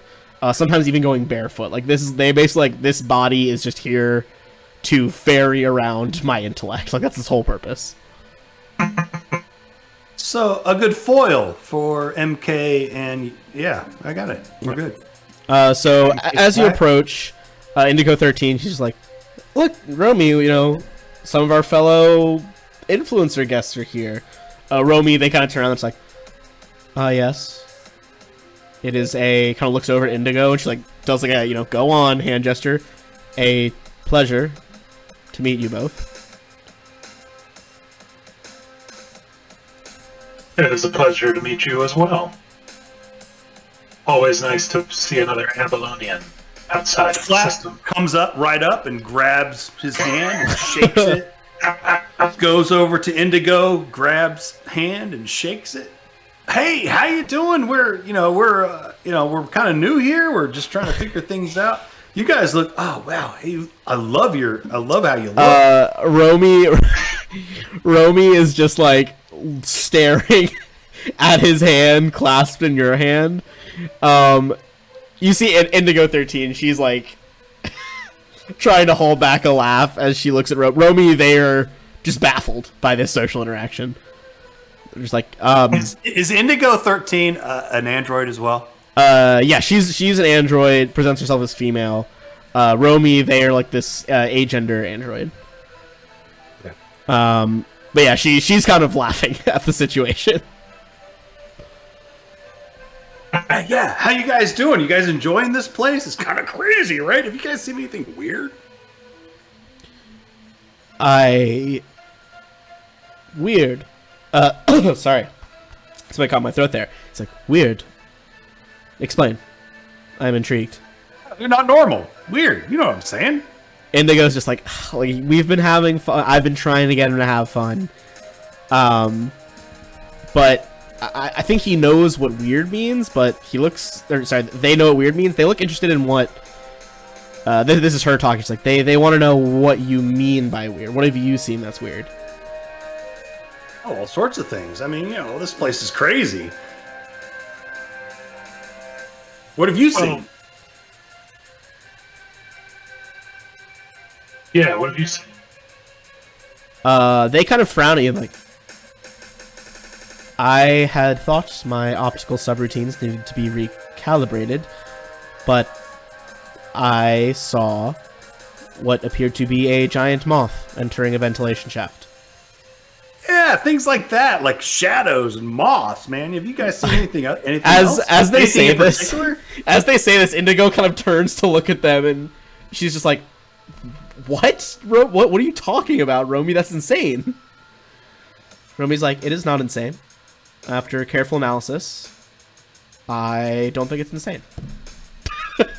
Yeah, there's no insanity here. It's just us trying to figure things out, Like I saw this weird Yosoki woman who'd like turned into this blue, and got me to play.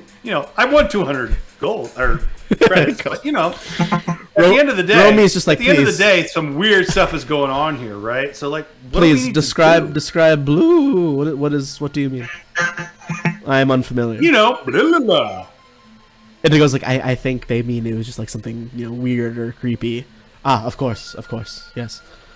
Yeah. Maybe the DM could describe it better, but I tell you what, I was totally taken in.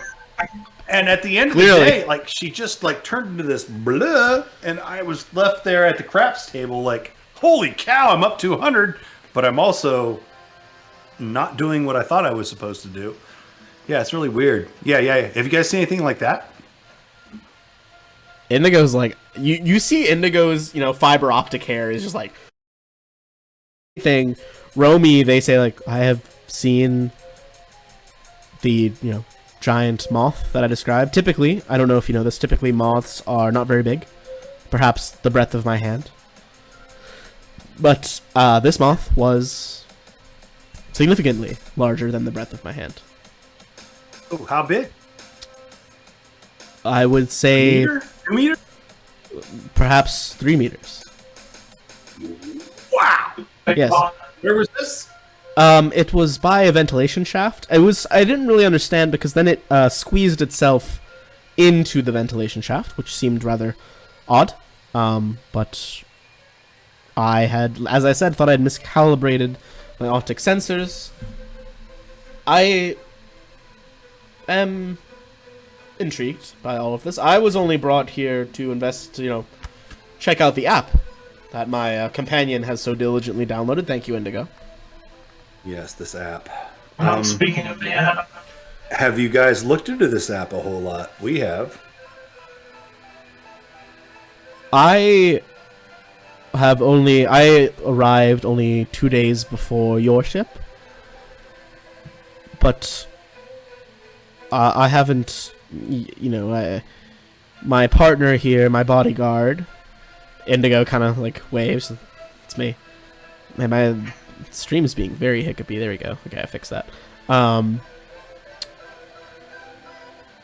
She has been bringing me around to see the sites, so I haven't had a good in-depth look at it yet, though. Although I must admit, the code is quite advanced for a virtual concierge. Yeah, like, why does it need to be so advanced? You're just like taking reservations and finding where you need to go on a map, right? Like, it's really weird. I mean, certainly there should be a lot of individual code, I would say, but it shouldn't need to be generating such abstract code on a consistent basis. Perhaps only when it was, taxed to do a very specific job.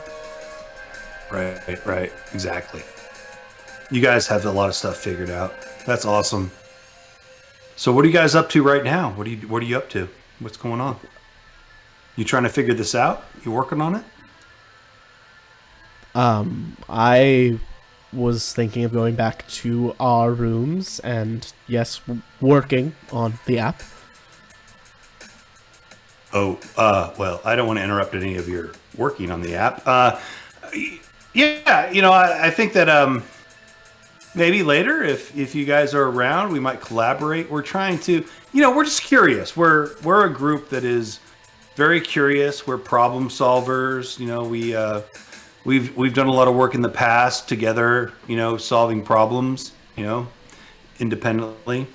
So yeah, if you guys have any information, you come to us. We'll help you work it out. If you guys come upon any information that might be interesting, come to us and we'll come to you as well. Like having partners in this. Very well. Perhaps, make the arrangements with my bodyguard. They kind of start walking away to Indigo 13's like, look, he's not going to care about what social setting we're in, but I haven't been everywhere yet. What do you guys say? Meet us at the Azure Sky Lounge. For you guys, that's A14, the top left corner.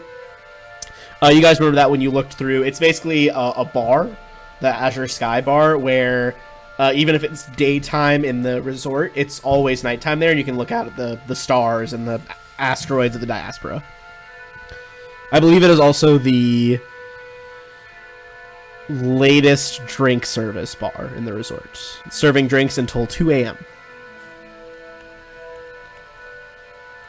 I like the sound of that. Yeah, so I say, hey, Indigo, look. I know, I see Romy. I see Romy as he is. It's fine. If you guys want to collaborate on anything, we'll be at A14 later tonight. Come on by. And also, here's my my number. What do we have? I don't know. Here's my code. Yeah, Here's your my comp code. Data pad. My QR code. If you guys have anything or need anything, you let me know. Do you sure? This is getting weird, and I'm not sure what's going on. So I got to admit, I'm interested. We could friend each other on the Keto Elysium app as well. I mean, be good to test out other features of the app. I would rather stay away from that. Oh, okay. Well, here she kind of, punches in her, like you give her your comp code. She texts you from her comp code, so you have hers. Yeah.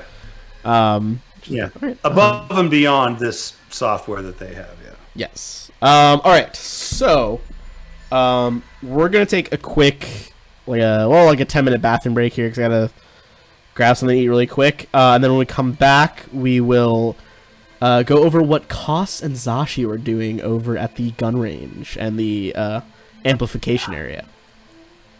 Cool. All right. For those watching, we'll run a quick ad break, and we'll be back in 10 minutes.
All right. All right. Cool. So, while you guys were talking to our boy Romy, who was over there? Koss and Zashi, you guys went to the gun range, which would have been on one of the hollow decks over by A6 over here. And you would have been able to get those implants put in no trouble. Pretty much free of charge since you already had them. So, it is free of charge. However, let me roll something here. As you all are taking turns on the gun range, Koss, I'm going to need you to give me a will save. Or not a will save, sorry, perception check. Oh no. Wonder where that's going. 20? Okay. Alright. Nothing's free, right?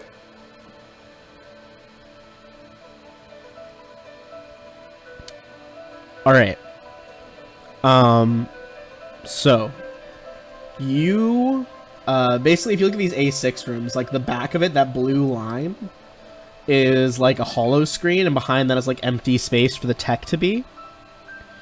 You see something moving behind the screen, and you briefly realize that it is, I believe I still have this token here, give me 1 sec. That's a grub. It's not Grub.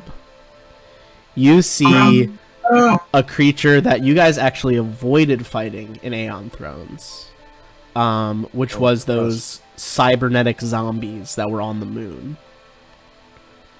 You see, I'd watch that movie. you see one of those hobbling towards the screen from like behind it. What do you do? Oh, like Yosoki. Yeah, looks like a cybernetic Yosoki zombie. Oh no. Kill it. Won't initially shoot, but he'll train one of his miniguns at it. Okay. And if it starts interacting with stuff, then he'll shoot at it. Okay.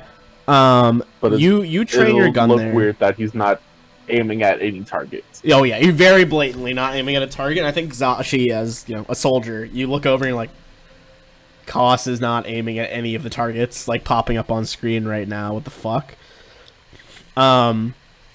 Okay. If he looked like he's aiming at something, I'll like turn and look for it. Okay. If he's not just like looking bored or whatever. You kind of like pan whatever gun you're holding like, across the room, trying to like pinpoint where he's looking. At this point, Koss, I'm going to make a will save.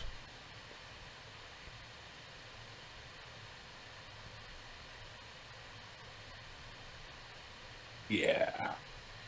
All right. You, before you need to pull the trigger, you see the cyborg zombie like boom, boom, boom, banging on the other side of the screen. And then as like soon as you see it, it looks like it's almost like reaching its hand through the screen, stretching the hologram, and then it's gone. Whoa. So as it was hitting the door, like he started pulling the trigger, but then he released and like his trigger finger is shaking. Did you just see the zombie right there? Buddy? Zashi, Did I see it? No, you saw nothing. It was just like the right, whatever, like, program you guys chose to run for the target practice. That's what you saw. I put my hand out, like, moving his hand, because I see it shaking from the trigger, and just like, what's up? What's going on? What'd you see? Zombie flak, essentially. Zombie flat. Hey now. Behind over there by the screen? Yeah, by the screen. It was it didn't look as cool. It was less attractive, but it was definitely a zombie rat. Undoubtedly, yeah. Fair. Only I think slightly. Zashi would go try to check it out, see if there's anything there. Sure, yeah, give me a perception check as you kind of investigate it. And I'll stay close behind her. Gun still pointed, but Oh yeah, just definitely finger not still on the armed. trigger.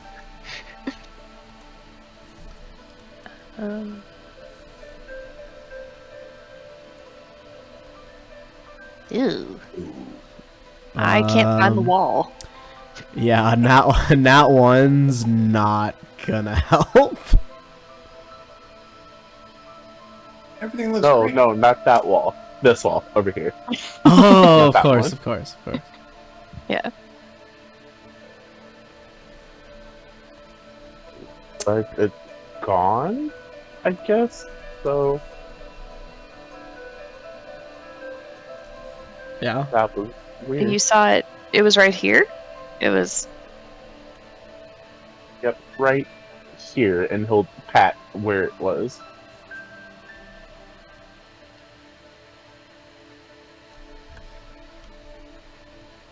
Zashi does the same thing, and then maybe takes a little loop around the edge of the room, checking the perimeter. You don't seem to find more than, what you've already seen. Mm-hmm. Coming back to Cos and say, I don't know, man. It's weird. I believe know. you. I Maybe I'm just having flashbacks. I don't know. don't know. I think this place is pretty creepy. Yeah, in terms of flashbacks, I mean, you would know you guys saw those dudes through the window at the moon prison, where you guys busted out your friend. Mm-hmm. But yeah, they should not be here. Maybe we should just go and talk to your team. Not my team, your team. 'Cause I still think they should have lost, but that's just me. All right. Friendly fair enough. rivalry.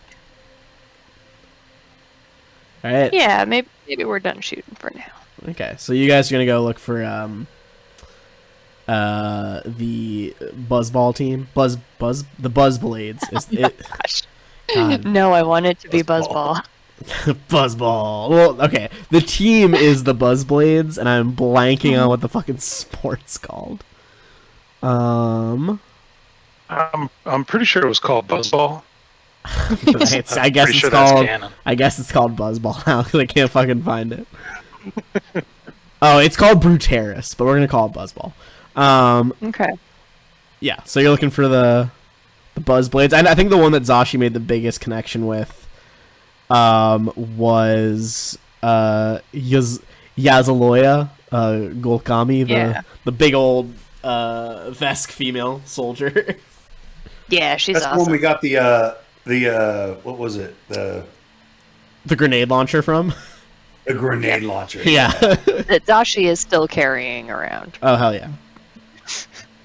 Yeah. All right. So I'd say, I mean, if anyone was fucking easy to find on this station, it's a near 8 foot tall Vesk woman. With the sports team entourage. Yeah, with she's got so many people with her. Fucking another soldier. Most of them are soldiers. An operative. One of them, the center back's a Solarian. Interestingly enough. There's her, the dwarf guy who is the new kid that you guys heard about. He's the one they were all kind of making fun of in the ship. Nice. Yeah, you find Yazaloya pretty easily. She's just like, yes, Zashi, it's good to see you. Hey, what's up? How you doing? Well, I'm doing, me and the gang here, we were just going to get some drinks, maybe go to the spa later, down one more level, but I've heard it's pretty good, pretty warm. So are you liking this place? Yes, it's free resort. Why would I not? What's not to like? I don't know. Is anything? I guess where are we? Are we just like in a hall? Like I'd say you probably met her close to any of the staircases. We'll say over here by like this A16 area that leads down to the spa area. You can see that like they've all kind of just got like their underclothes on, like the stuff that they wear under their armor during the sports games. So these like kind of close crop shirts, things like that. They all have like hotel white towels slung over their shoulders, like ready to go down to the pool. But yeah, pretty much just like out here in this hallway. Here, I'll Okay. painted on the wrong layer. This spot.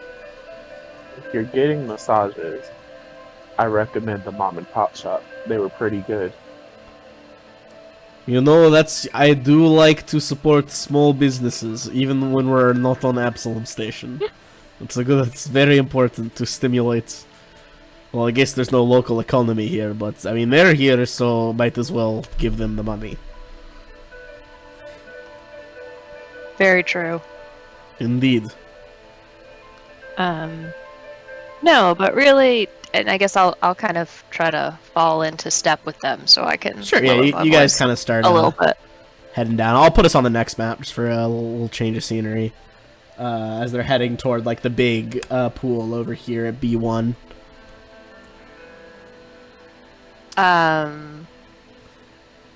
For one, I'll say, thank you so much for this grenade launcher. This thing is awesome. And, I'm keeping it with me all the time because I don't know if you've seen it. You don't get kind of a weird vibe? You haven't seen anything weird while you've been here? Like something looks real bad and then it's gone?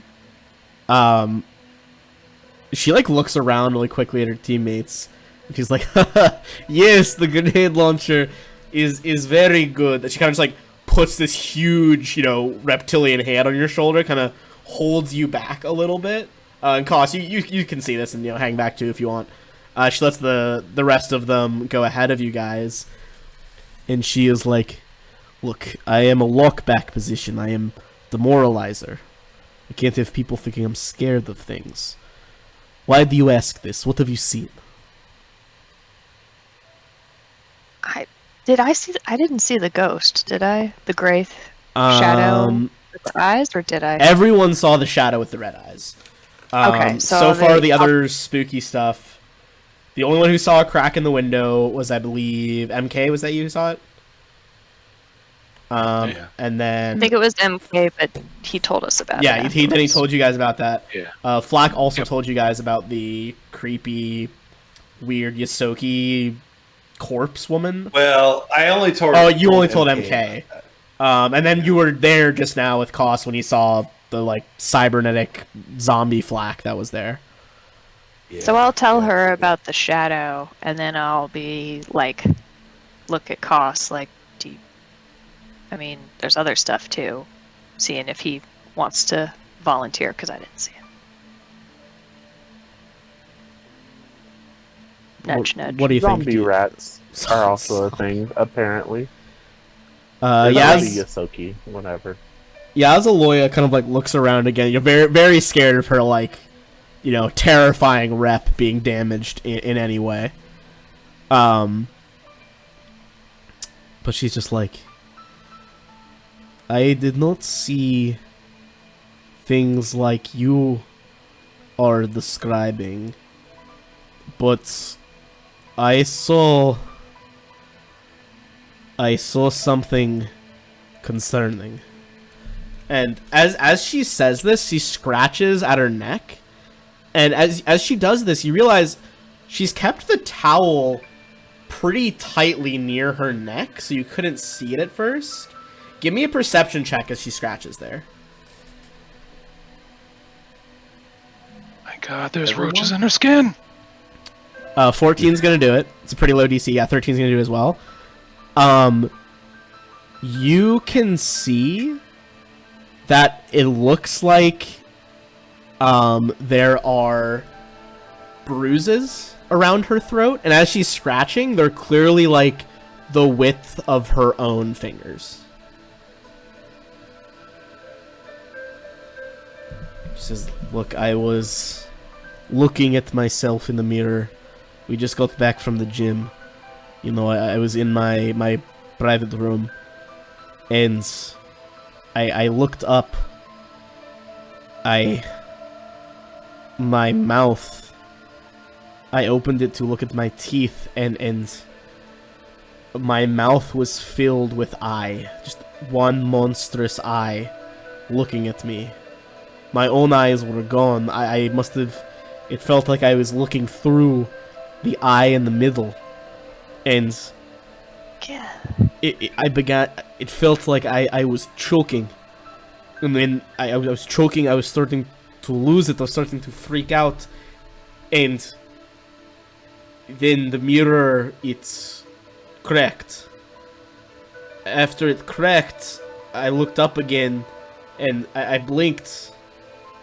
My eyes were in my eyes again, no eye in my mouth, but my hands were wrapped around my throat. I was actually hoping to go to one of the doctors down here to remove the bruising before we went into the pool or the steam rooms, so my teammates would not see it. Zashi is swallowing repeatedly and trying not to touch her own eyes. She's just very creeped out. Look, And it just went away? it just went away. Look, those pirates, those raiders, they were transmitting on an open band. I heard what they said to you and, you know, the station security when they arrived. Same as you all did. They said that their mates haunt this rock, correct? Something like that. Look, in the Vescarium, where I grew up, we are no stranger to the undead. It is a force, necromancy, in the universe.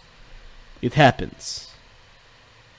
I have never seen it happen like this. Normally, the undead that I saw before my professional career when I was a soldier, they were zombies or perhaps even incorporeal things like wraiths. They were still there, though. They are in front of me. This...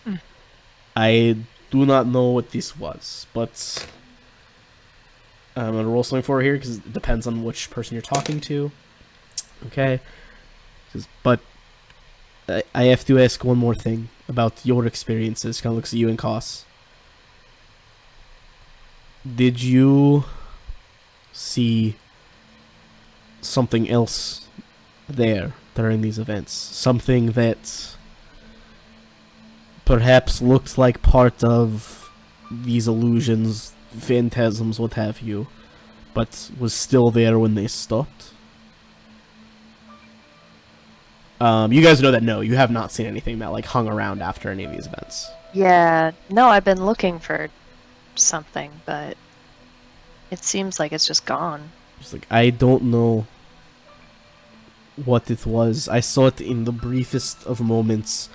Looking back at the mirror as I examined the bruising, I thought there was very small, even, I think you look small, Zashi, and I'm huge, but even, for you, this would have been a small creature. It looked like perhaps a human child, or even a halfling, full grown, whose skin had been, what is the word in common, flayed.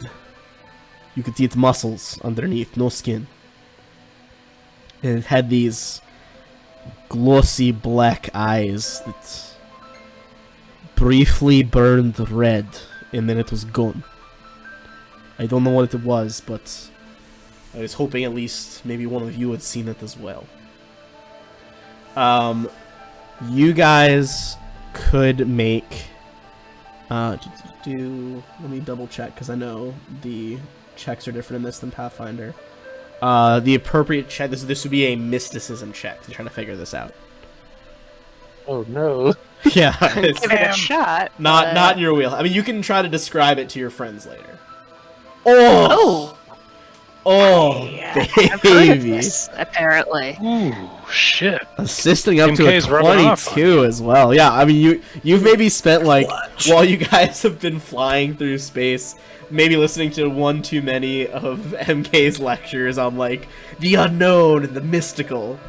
You think back to 22 is not quite enough for the actual DC in the book, but I'm gonna give you a little bit of info, if not the full information. At the very least, this sounds like you can't quite think of what it would be, but some kind of outsider, something from a different plane. Judging from these descriptions and what the fuck has been going on, you can narrow it down. I'm gonna say with that nat 20, you can narrow it down to 4 options for what plane this thing is from. Those options are Abaddon, which is the realm of neutral evil. That's where demons are from. The Abyss, chaotic evil, where demons are from. The plane of shadow, where shadow beasts are from. Or Hell, lawful evil, where devils are from.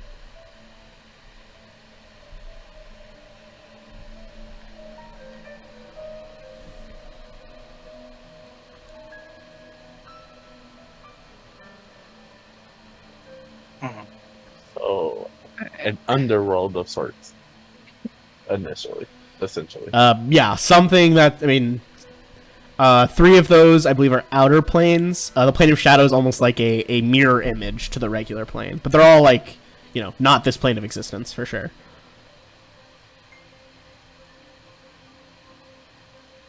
Zashi's brain is clicking through these. She reflects.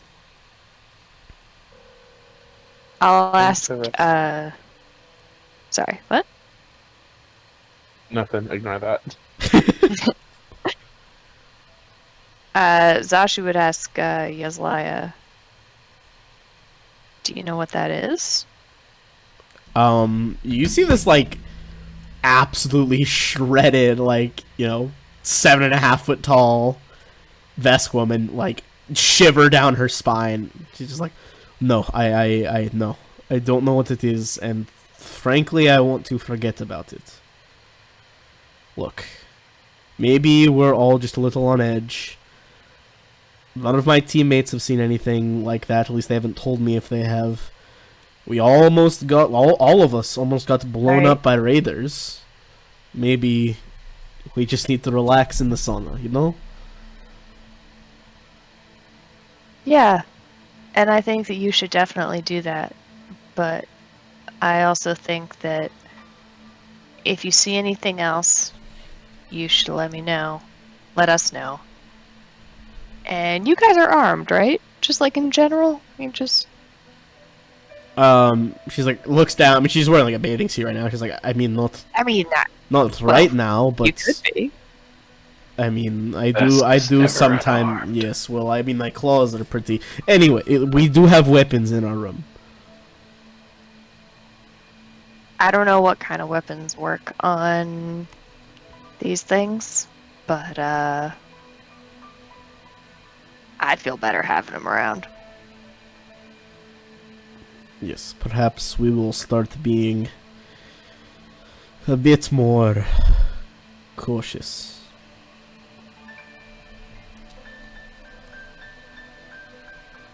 Carry your guns. Let's go. Yep. So, Kos will say a few things. Okay, yeah, Very go for it. scattered. Go for it. One, he carries his medical supplies with him. Sure. He'll hand her, like, it'll look like a leaf. Chew on this for like 30 seconds and then apply it to your neck. The scar should go away. She's like, oh, thank you. She takes it, starts chewing it. That's most kind of you. It's like aloe. Nice. Only 30 seconds. Do not swallow it. She kind of like Two. slows her chewing, a little worried at that. She's like, okay, I won't swallow it. Second, I agree with Zashi. We should keep in touch. Add her, or give her your personal number. not the tablet, because there's something wonky with the app. Ooh, okay. Yeah, Azaloya kind of frowns a little bit. I guess as much as lizard people can frown. I feel like the Vesk are probably pretty good at frowning, actually, now that I think about it. They're a grumpy species. She's like, aren't we all here to try to promote this app? Shouldn't we use its features? I mean, what's the big deal? We'll circle back around to that. And then the last thing, can you sign the grenade launcher for her? Oh, Sashi's eyes light up. Yeah, she's like, okay, here's my com code here. I don't know why you're being so weird about that. I'll use the app. She calls like a drone to come by and bring her like a metallic silver Sharpie, so it stands out on like the black of the grenade launcher. Just like, yes, Eloya number 13. Which is the number on her jersey. And circling back around to the app, Yeah. it may or may not be sending. What did they say? Sending random signals to something that isn't advertised. You didn't find out that it was sending something. You found out that it was like slowly modifying some of like the actual like firmware, like the actual circuits, to be able to receive a like continuous low grade signal, like a background signal. Yeah, Kosh just doesn't fully pay attention when you explain it as best you can to someone who also doesn't like fuck with that stuff. So she's like, yes. It's just like two people like discussing tech that they don't understand. I mean, Kosh understands it to an extent. It's just he kind of zones out when Flack talks. That's fair. Yeah, I guess he is an engineer, so like he understands Totally the physics of it. But yeah, she also like basically does the same. Like she starts glazing over when you're talking, and she's like, yes, capacitors, signals, yes, code, of course. So you can use it, just be wary of what you use it for. Okay, I will. All right. Now, are you all? Do you want to join us at the spa, or go meet up with your crew? I don't know. What do we feel about how much time has passed? What did we leave? MK well, and I guess MK and Flock. Did you guys, I guess, message the rest of the party saying like, hey, like tonight we're gonna meet Romy and Indigo 13 at the Azure Sky? yeah, I think we would have let everybody know that was the plan. Okay. Oh, well, we can just extend the invitation to them since they were going anyway. Sure. Later. yeah. Agree. We'll make it a party. Hell yeah. Party Oh. of people who are suspicious of the hotel. Sounds good to me. I feel like this party has the potential to get very violent considering who's invited. All right. It's okay. We got plenty of grenades. Makes Dashi quite feel a- secure. Quite a wrecking crew. Yeah, so you guys meet up there. Romy's there, Indigo 13, all the different members of the Buzzblades, and as well as some of the other important personages. I'm gonna say we'll get one more in there. We'll roll to see who it is. The influencer is there as well. So that is Yeah, let the me get emo his name. Isoki. Yeah, the emo Isoki, yes. His name is, where was it? Talk Crower Nagiz. Crower is like his like title, basically.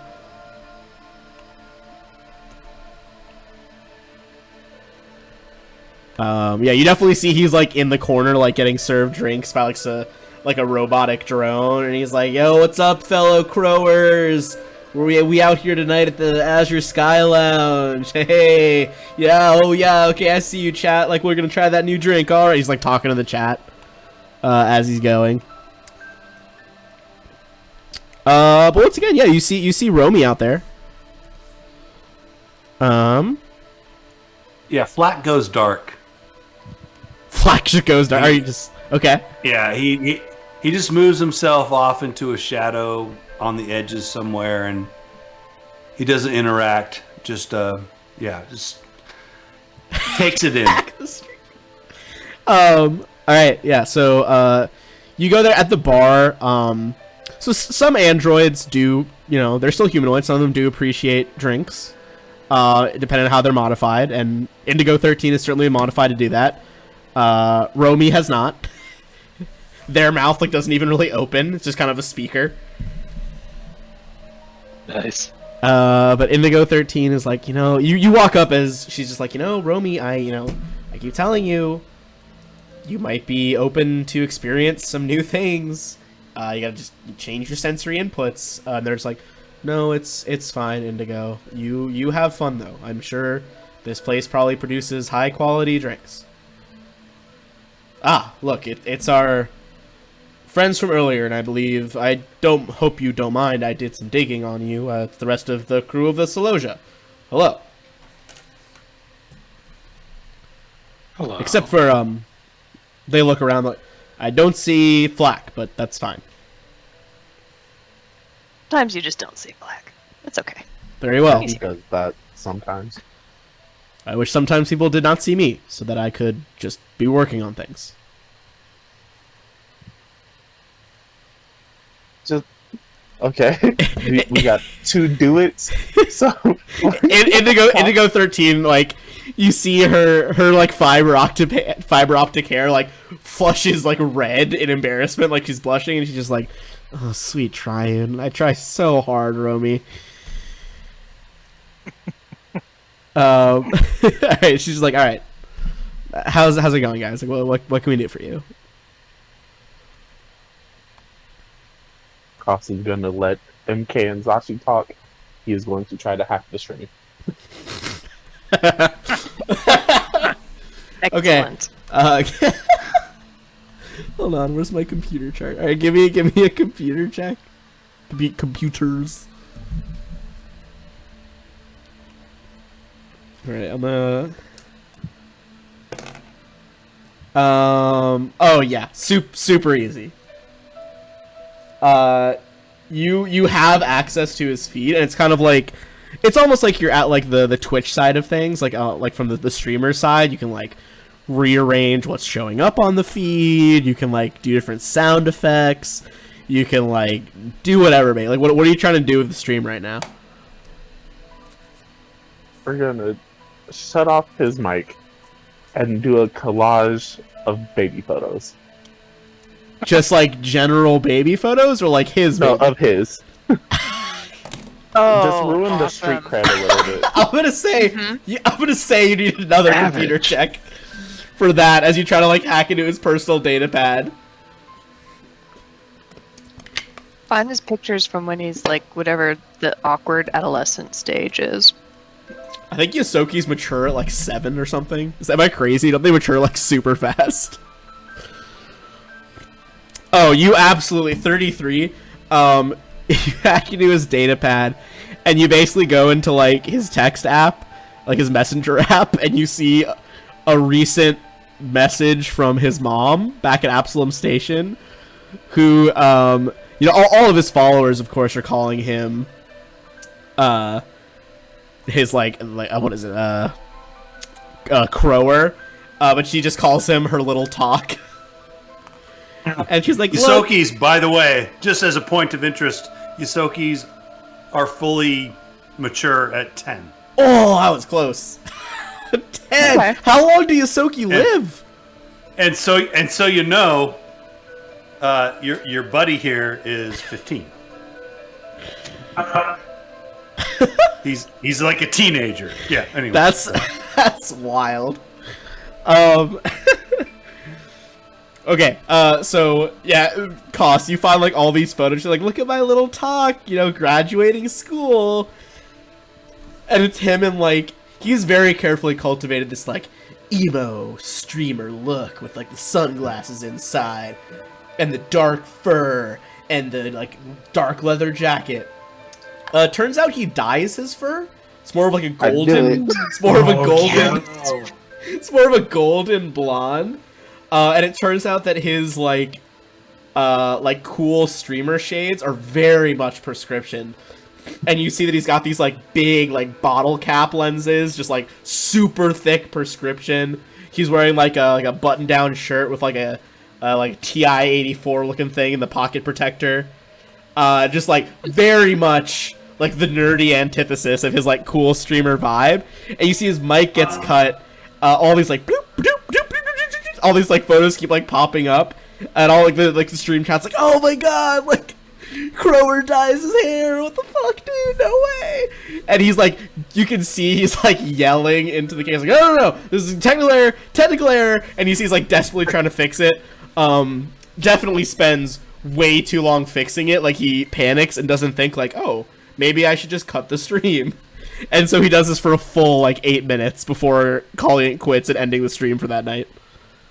Can I notice this instead of, like, whatever our conversation is going to be? Oh, sure, yeah. Sashi's just, like, watching this absolute train wreck. Yeah. I bet, like, Koss kind of, like, taps you on the shoulder and is, like, showing you, like, what the streamers can see with, like, all the photos popped up. Awesome. I'll give him back control, like, right at the end, right before he decides. Oh, okay. Okay. You see kind of, like, Bree's like, oh, thank goodness. Oh, jeez. And, like, ends it. Romy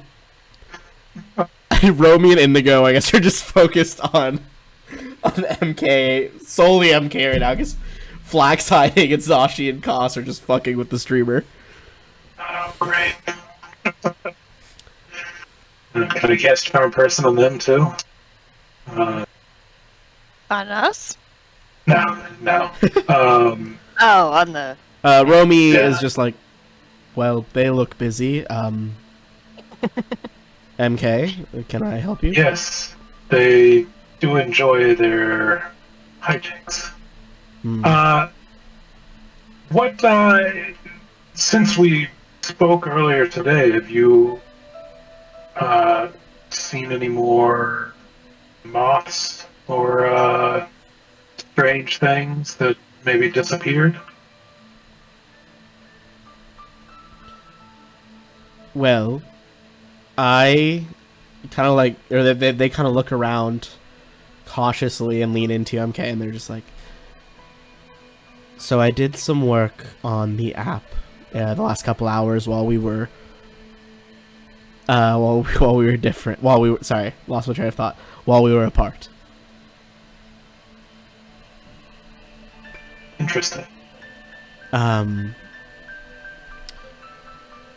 So, on the surface, it appears to be a virtual concierge. There was something I couldn't pin down, though.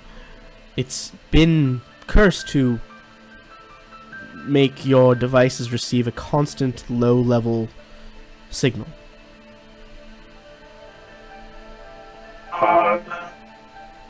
Which you guys already knew, but he doesn't know that. Yeah. there it is. Which I found quite odd. I couldn't backtrace it, or I didn't see any thing that it might be used for. Did it seem to be? I mean, you said it was a signal. Was it carrying anything, or? I'm not I will. a technomancer, but Yes. I will endeavor to explain then. You see, how best to put this? They kind of glaze over a lot of like the techno babble of it, because they are a technomancer. But Romy tells you that the signal being received by these devices is not like a broad range signal. It's very low end of the spectrum signal, which means that the range can't be that great. Huh. So they suspect that for such a signal to be so continuous, it would have to either be on this asteroid or a nearby asteroid. Hmm.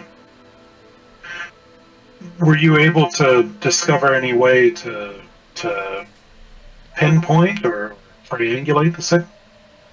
Not as of yet. I'm still working on that. But it could be a few days before that even, it could be a few days before I have any success. Would another set of eyes, for lack of a better word, be helpful? Or They kind of like tilt their head as you see like kind of the golden circuits against their black exterior briefly flare, and like, yes, I imagine more heads is better than one. interesting. Perhaps my friends Flack and Koss can be of assistance. They're much more versed in technical matters than I am. And MK will look over his shoulder at the three of them, giggling at Soki's meltdown. Cost deadly serious after. 100%. Yeah. We had a chance to speak with one of the other people who arrived with us, one of the Buzzball players. Now I have seriously forgotten the name of the game. That's just Buzzball in my head. It's just Buzzball now. Fuck it. Buzzkills. It's actually called Bruteris is the name of the game. Yeah. It's We're Buzz just Ya gonna Balls. ruin everything. Buzz Ya Balls. It's the Buzzkills playing the Buzzball game. Man.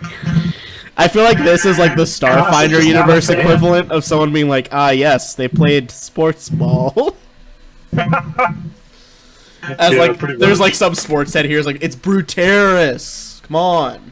Everybody likes the hairy balls, so it's all about the buzz balls.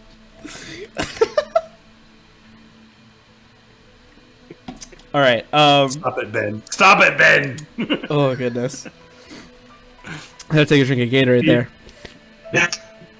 We've spoken to several other people, and even members of our own team have had additional, perhaps strange encounters. Like the giant moth. Precisely similar to your giant moth and my life support breach. Indigo, have you seen anything odd?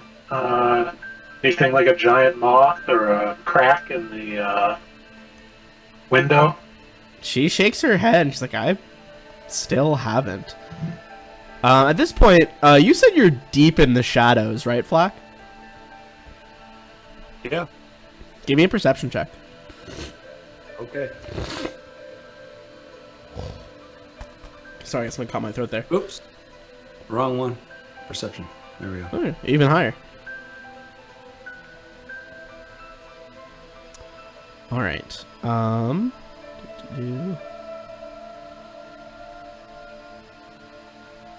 Okay.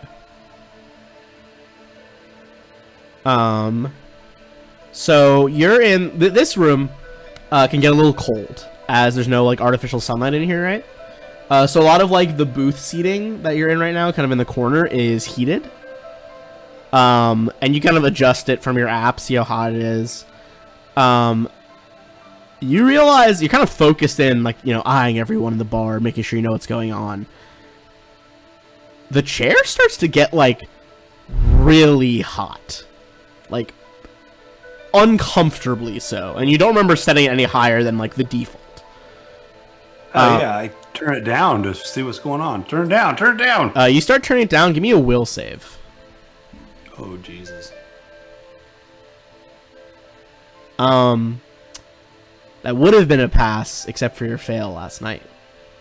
I suck. Okay. Even as you're Rat roll. tapping it to go down, you're like, you start freaking out and shouting as people turn around to look at you. This time, you're gonna have to make a second will save. Oh no. 22. Okay, so you're only gonna take half. Oh good. You take 15. Hey guys, something's going on! Ow! You take 15 points of fire damage as your brain perceives Ow! that you're burning. Damn. Despite it just being like you perceiving it, though, it's very real. Your skin starts to blister. Hey guys, something's going on! Ow! Indigo and Romy like rush over to you as well. I assume other people do as well, but those two rush over. Yeah. Yeah, nobody cares. They all walk away. Well, you see Romy, he's got that like one That's kind just of Flack being Flack. he's got Flack that one doing his Flack thing. what's it called from Dragon Ball Z? The fucking scout finder from Dragon Ball Z, like over his eye, basically. He's just like looking, or sorry, they're just looking at you, Oh yeah. and they're just like, calm down. The chair's not on. What was my sorry man, what was my negative on that? You don't know. You don't know what the negative is. 39. No, Oh. I mean like Well, the negative for what? sorry. I'm trying hell? to neg my stamina. So Oh, you Was, you took 15 damage, what- which was half. That was already half. 15. Yeah, 15, 1-5. Nothing like deadly. But yeah, Romy, they like scan you with their blue square thing they have in their eye, and there's like the chair's off. Where did you get those burns?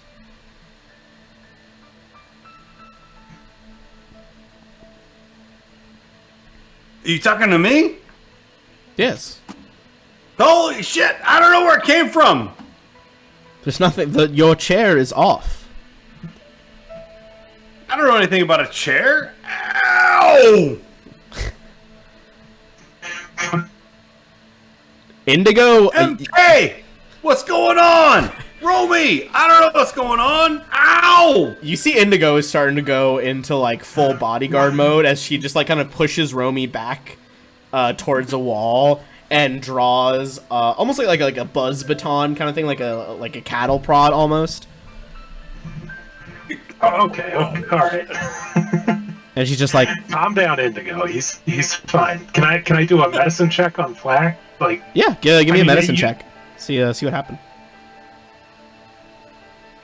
poor Indigo starts tasing people. A 15's exactly enough. The equivalent of this burn, like all over his back and legs right now, would be the same as if Flack had like purposefully laid down in a puddle of like boiling water. Boiling water! Come on! Somebody help me out! We get some ice from the Well. bar or something. Some ice cubes. Yeah. Oh, I think we have a pretty good case for Boiling water! Romy, Seems Dump like a like chair water on malfunction. them or something. say it again, Koss. What'd you say? I said I'll just dump like a glass of water on them. Okay, you feel a little bit refreshed, but not much. Delicious glass of water, but I need more!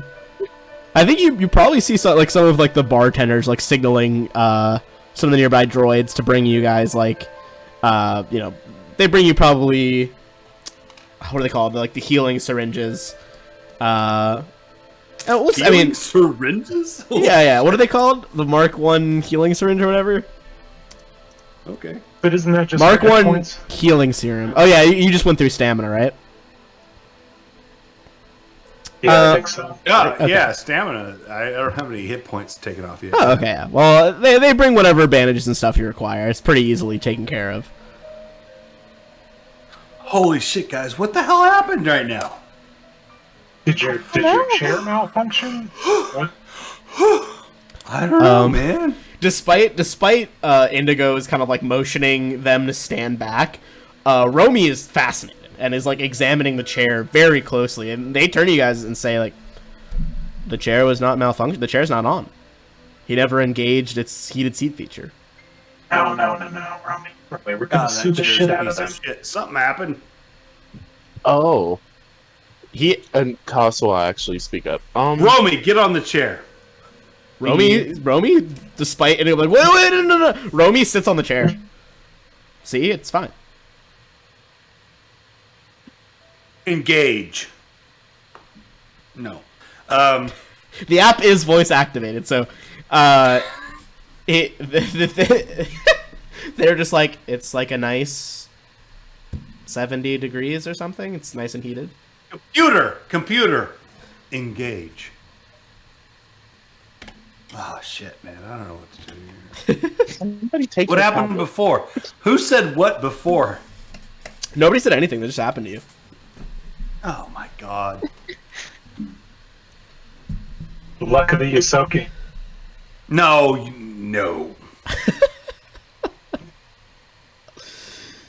I get back into. I get back in there. Is there I any? push him out of the any- way.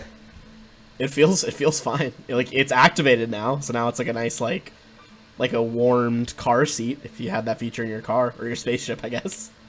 A warm car seat. Is there any magical residue, like any remaining aura or anything? If I cast detect magic. Give me a perception check. Come on, perception check. That's not my worst stat. All of you guys are here this time. 31. Okay, this is gonna give me 1 sec. Where my d20 go? So I think I put it out there. Hey guys, do we just want to hop on this Logia and like go home at this point? I'm just putting that out there. I'm putting that out there. Disappearing and seemingly vanishing into the shadows, beating its 28 stealth. MK, you spot the following creature vanish into the shadows. Oh no. What the fuck? What the huh? Yeah. Hey, Matches we need to get the fuck out of here. the description of Let's go home. Yazaloya. You see, Let's as go home. it has those black eyes that Yazaloya described, and right when it vanishes into the shadows, they briefly flare red. You hate to see it. But it does look straight at you, MK. And you are shaken for 1 round, and then it vanishes. Great shaken. Yeah. I don't even know what shaken does. It's not. It's literally just What's for 1 going on, round. man? What's happening? We need to get out of here, right? Oh yeah, Go home. Koss throws in that Yazaloya did get injured, as like physically, even if it was self-inflicted, she did technically get injured. Right. So now there have been minimum 2 documented cases of actual physical harm coming from this stuff. Where at first it appeared to be very illusory based, if that makes sense. Like it didn't seem to be hurting anybody. All right, Go home.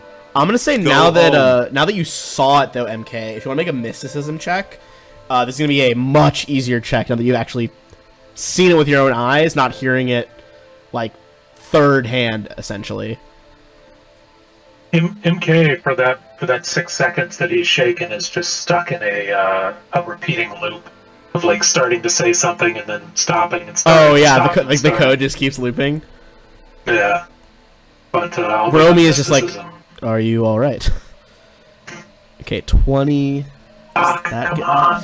Ooh, I don't know. Even with the lower DC, I don't know if that's gonna hit it. Give me 1 sec. So that is the. If it's I get a +1 from Spacefarer. You get If it +1 from is- Facefarer? I think it might Yeah, be you- 21, actually. Hold on. I gotta do math. I'm using the, like, calculator, the formula that's on the GM screen for Starfinder for determining creature rarity. Give me one sec. So it's gonna be... Mentally catalog everything you can learn about new and strange places so you can recall it when you need it most. Yeah.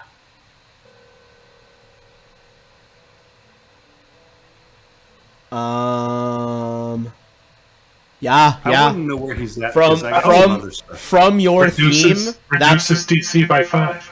reduces the DC by 5. Yeah, I think that's how the theme knowledge thing works. Oh shit! In that case, yeah, it does work. Because I was gonna say it's over 21, but if it reduces it, yeah.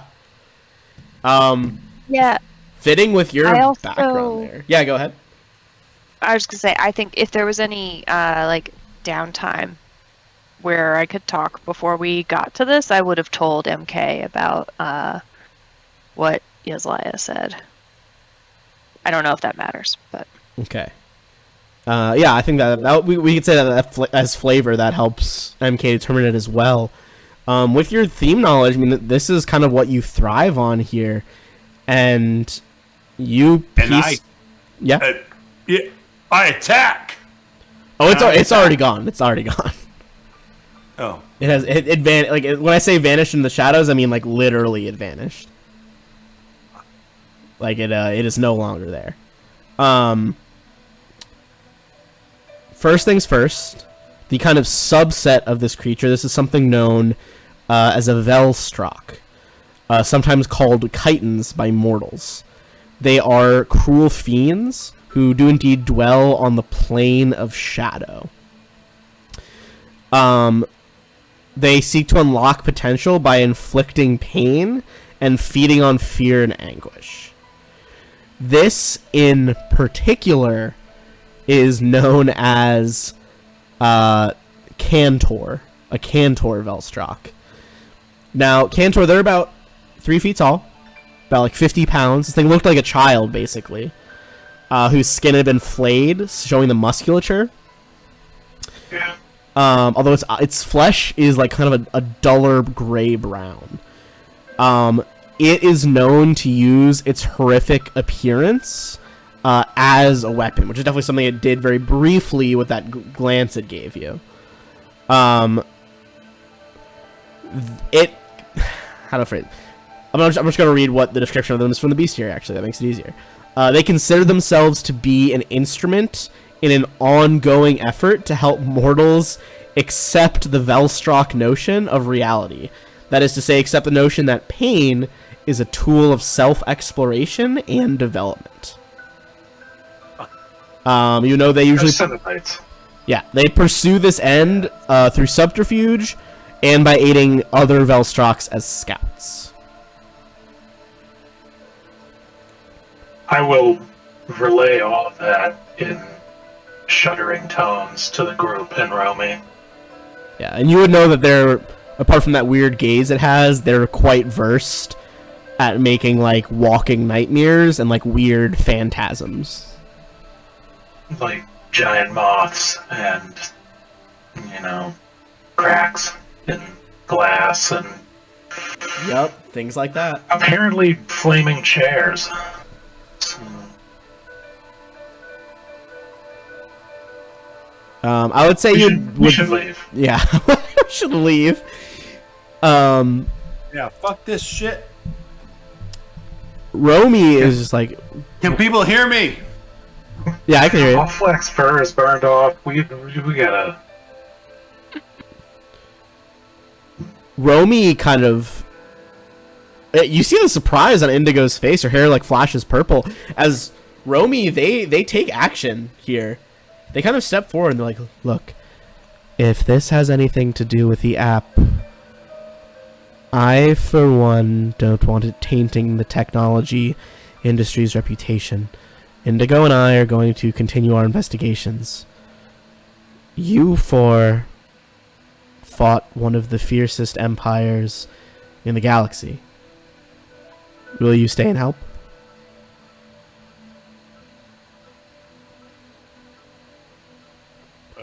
Well, when you put it like that, Can you hear me now? Oh yeah, I can hear you now. yeah, we can hear you. Oh yeah. Okay. Yeah, Flex says, yeah, but oh my god. Yeah. MK, Goss, what's up? I don't know, guys. You want to I'm with stay? you guys. I mean, what do we know about these things? I'm all down to fight anything, but like, can I shoot this? I would say that you know that you can shoot them. They are resistant against like good or silver. Good or silver. Okay. I mean, like that's what breaks through their damage reduction is good and silver. Bullshit. All right. Okay. Go on. You would also know that they can regenerate unless they are hit by one of those things. And you know they do have some minor spellcasting abilities, including most notably once per day they can cast the spell Nightmare. Okay, look.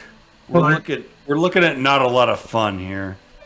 But at the same time, I don't know what the fuck is going on.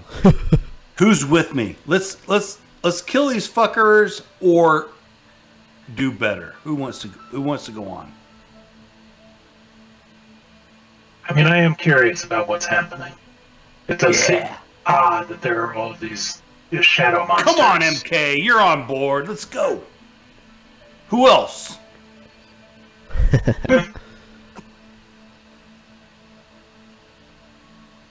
That's a good question, Cos. That's I pretty think we know how many are here. We don't need to know how many. We need to know how hard we need to hit. You're not. I will say you're not sure how many, but you do think it probably wasn't the Nightmare spell that was making these phantasms. It was probably something related to their Waking Nightmare ability, which is separate. So that's something they could probably do more frequently. It didn't even hit my nipples. Let's go. It's very specific. Come on, everybody. Come on, Zashi. Could you make a silver grenade? Off the top of my head, I can't remember if you can in Starfinder. I do know I used to play an alchemist in Pathfinder where there was a specific type of grenade that you would pack with metal spheres as like shrapnel.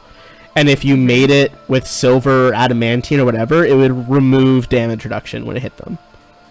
And we're just gonna go steal like all of their fancy silverware and start. I imagine there's gotta be an equivalent in Starfinder. If not, we'll homebrew one because I think that the technology surely would have advanced past like what the fuck my level 10 alchemist could do thousands of years ago. I think between a soldier, a mechanic, and a hacker assassin, we can figure out a grenade made of silver. I agree. Maybe even like powdered silver, I imagine, could have a similar effect. Oh, like a silver gas grenade. Let's get real underworld about this. You don't even need it. Come on, guys. All right, so I'm gonna remove that guy because he's vanished. Freaking me out. He's Yeah, they are creepy as fuck. I'm not gonna lie. a weird looking face. I don't like it.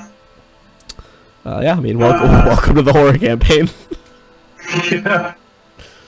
Well, I think that decides it. We're definitely on board to help Romy Okay. figure out what's Yeah, happening. I mean, we're here and there's something to fight, so we're gonna fight it. Hell yeah. Were we talking about that? It's a churn. I think at this point, Romy and Indigo are just like as much as we don't want to, it's getting pretty late and we probably should at least try to sleep. Otherwise, it's going to be harder to deal with this. I agree, but I think we should take precautions wherever we try to rest. Watches? Set watches or try to ward or protect the area, fortify it as much as we can. Okay. Yeah. Perhaps now that we know what to look for, it'll be a little easier to spot these things if they do show themselves again. Are these like when they slink away? Because MK, you saw it, right? Or Mhm. Flack, but it's like running off down the corridor. Like they are physically here somewhere. When Yazaloya, she said that she saw it like run away. You guys saw it, or I mean, just MK saw it. It seemed to use the shadows to vanish. Might have been some sort of like shadow spell that it used to like, kind of like a form of teleportation using shadows. I'm picturing that X-Files episode, Soft Light, where he had to stay in like a brightly lit area at all times, Yeah, or else the shadow would like incinerate people. that was a good episode. So maybe we should just sleep with the lights on. It's definitely got some big X-File vibes in this AP. Okay, so I mean, yeah, you can absolutely sleep with the lights on. Let me see if there's anything you guys could do to stop a nightmare spell, because I believe they function a bit differently than in Pathfinder. Is that something I could figure out with a mysticism check?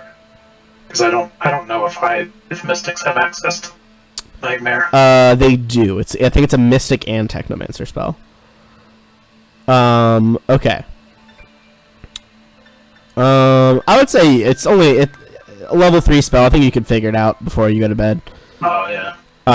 Basically, you have to identify a particular target, either by name or via material connection, like a personal possession, lock of hair, etc., etc. The spell fails without expending a spell slot if a target isn't asleep when it's cast. So if this thing tried to cast on one of you while... Oh, I guess they literally added the spell in this AP. Interesting. I just saw like the copyright notice is Starfinder AP10 Diaspora Strain. Oh yeah. So if it fucks up and casts it on one of you that isn't asleep at the time, it'll have to try again. If it hits you while one of you is asleep, you will have to make a will save.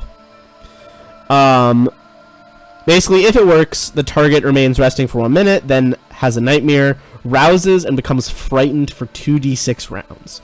The target can't willingly re-enter a resting state for an hour. To do so after this time has elapsed, the target must again make a saving throw. If it save fails, the target can try again once per hour thereafter. So basically, there's a chance that you just don't get a full night's rest. Which, you guys haven't expended a lot of resources today, but definitely a way to, like, stop you guys replenishing. That could definitely spiral. Roll it. Roll it. At the moment. Is there any other, like, precautions? I don't think so, yeah. I don't know if there's any specific precaution you could put against that, because it clearly has seen you guys. Roll it. Alright, so I'm gonna roll, so you guys are setting a watch? Roll it. I think we should at least do that. Okay. Yeah. What's gonna be the order of your watch, I'll say? We'll let the NPCs deal with their own stuff in their suite. Yeah, I'll take first. Okay. I'll take second. I'll take first. Do you hear me? Alright, so Flack's got first, Yeah, we MK hear you. second. Yeah. Okay, good. Flack, MK, who's third? Zashi can do it. Alright, Zashi, and then Koss. Okay. Just writing it down in the chat so I remember.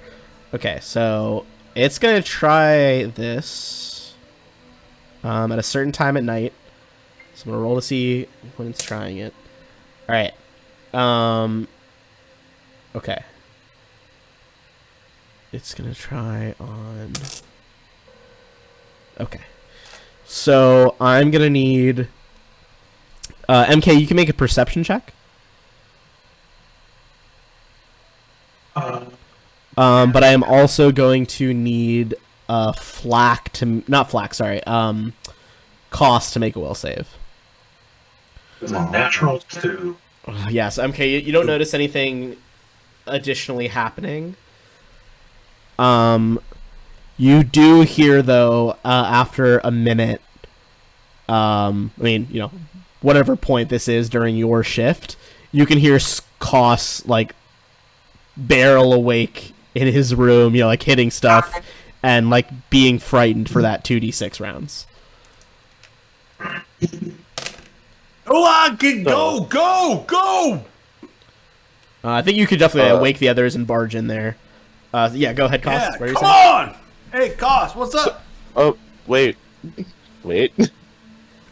So, I have an ability which kind of stops this. Oh yeah. Also, sorry, you can do a will save as well. I didn't give you a will save. Yeah, come on. Once per day is do your it. action when you fail saving throw.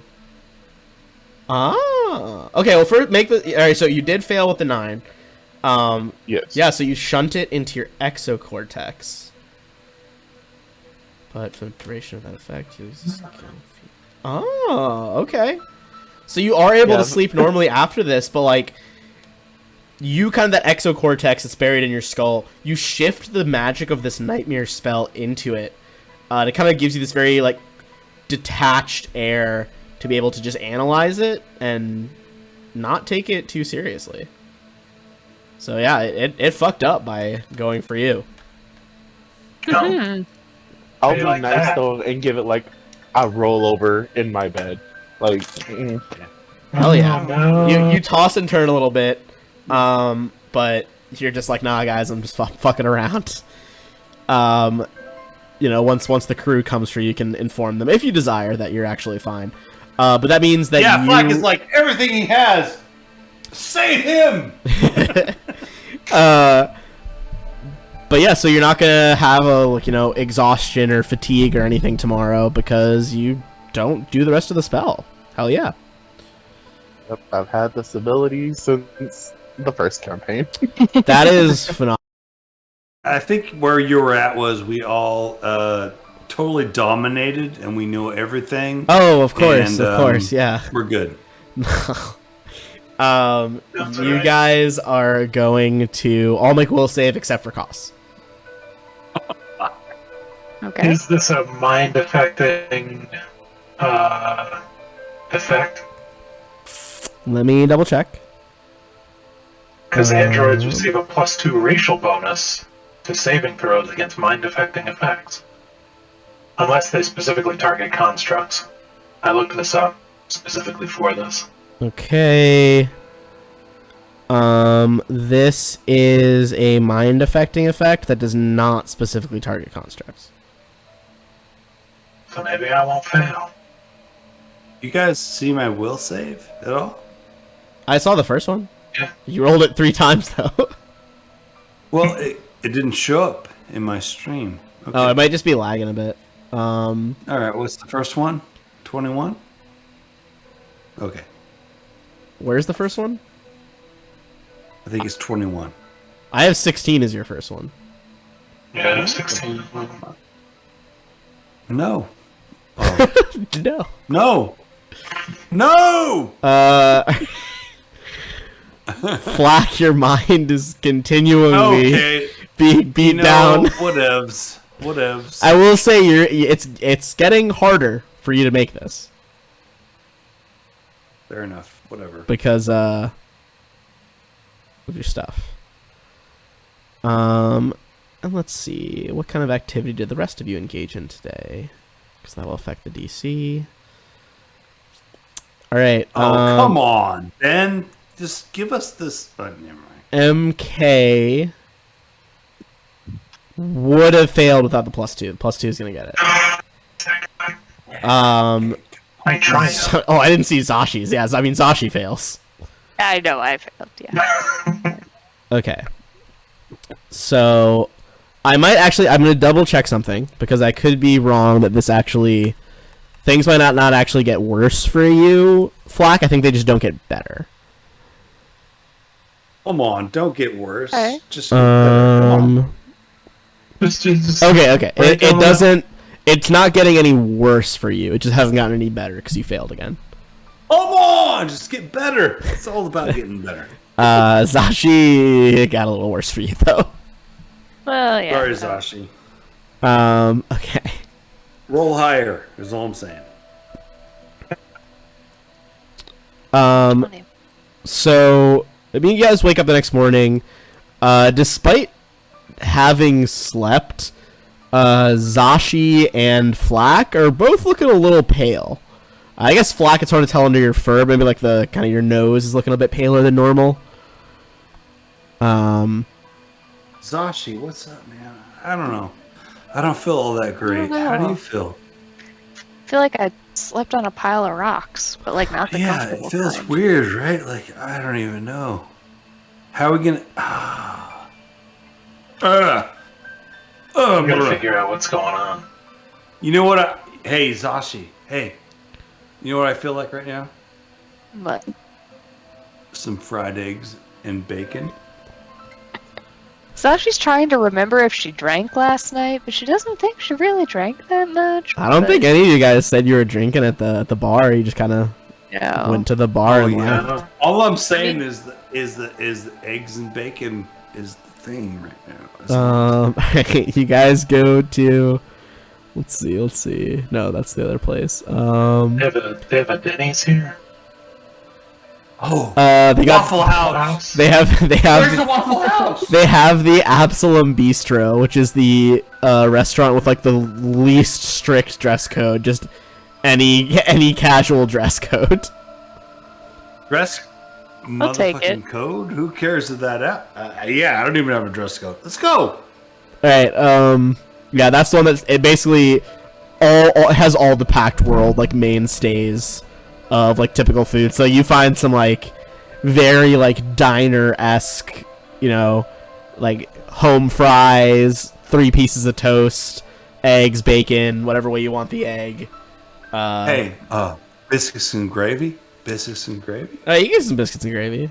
God, I fucking Yeah! fucking love biscuits and gravy. That was the best part about Boys, let's go! that was the best part about moving to Virginia was discovering biscuits and gravy. Shit slaps. it's fucking good. Motherfuckers! All right, Go. you guys get your hangover food despite the lack of a hangover. As you guys are getting breakfast, everyone give me a perception check because you guys have to come down from your rooms and wander over to the Absalom Bistro, which is this one over here. It's A12. Kind of off in this little corner as you guys grab one of those booth tables.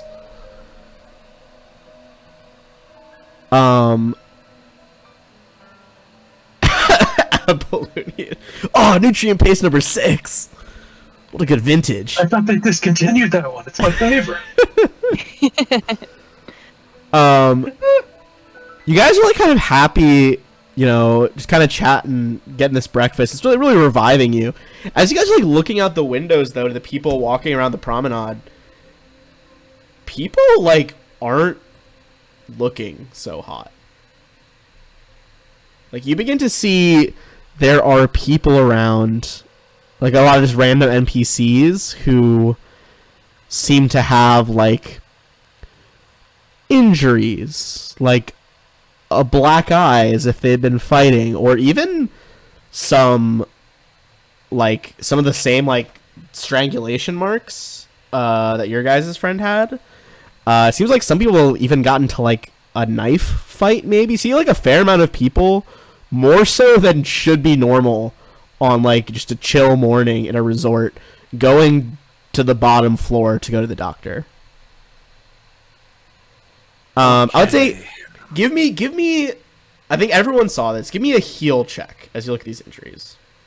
A heel check. Oh, Like, Jesus. It's just to kind of determine like the nature of what's going on. What is a heel check? Oh, sorry, medicine. Fuck.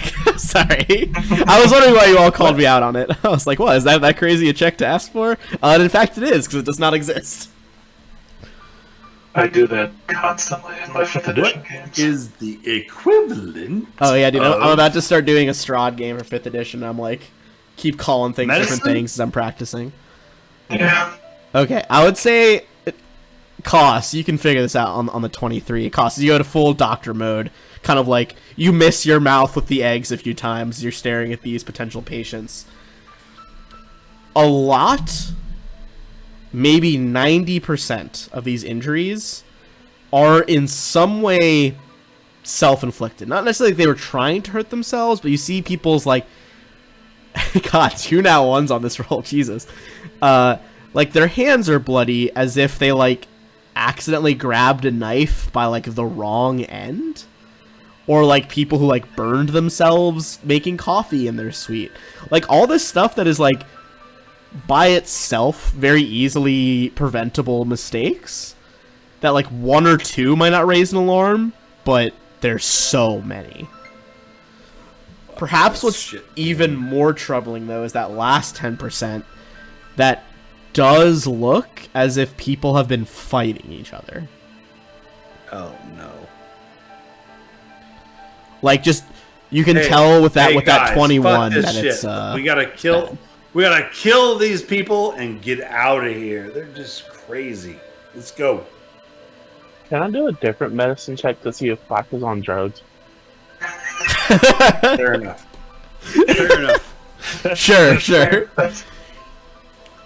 But yeah, with that 23, you can definitely tell like some of the impact wounds, like someone got punched in the face with that black eye. It's stuff that doesn't make sense for self-inflicted injuries. That's what a punch in the face looks like. Oh yeah, a classic punch in the face. All right. That's fair. Does Totally not fair. seem to be on drugs. Love you, man. All right. Yeah. So, all right. We're gonna kind of do a bit of a time skip here as you guys are gathering this information throughout the day, and kind of going around. You talk to Dr. Lohman. I'm gonna say without any checks, she tells you that like if you guys are injured, please come see me for medical evaluation. It looks like as the day wears on, she radios you guys a few more times. Just she knows you guys are competent, heroes, and she's like, yeah, it's weird. I know we met at the party last night. I just wanted to fill you guys in. Every time she's just getting increasingly worn out sorry, I hit my mic, and tired. And she's like, people are starting to think there is, like maybe the food or the water's contaminated. You guys asked me about those shadow eyes. People have seen those shadow eyes. What made you guys say that? It doesn't make sense. Near the end of this like third day that you guys are here, there is a brief kind of like red flash of like the fake sun in the sky as a message is broadcasted both from your data pads and from just general speakers around. You'd hear like, this is Kane, station security, head of security. We are instituting a soft quarantine. For now, you will not be able to leave the resort. We will be placing a guard on rotation near the dock hallway outside of the green fields, which you guys would know is like A1, very top of the map here.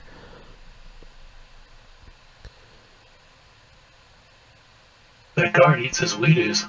He's just like, all right, bear with us. You guys should be fine by now. The guard's like, sorry, what's his name? Kane, the head of the security, is just like, please bear with us. We know this is an inconvenience.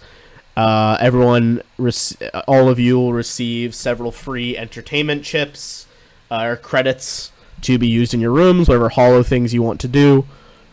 Just bear with us while we get this resolved. You guys are kind of out in public right now. You see guards like ushering people back upstairs to their rooms. What do you guys do? Yeah. Hey, MK, what's going on? What the fuck is this shit? What's some It weird seems like stuff? there could be a contaminant in the station. So we need to go back to our rooms right now and reassess, right? You see that, like, more armed than they normally are.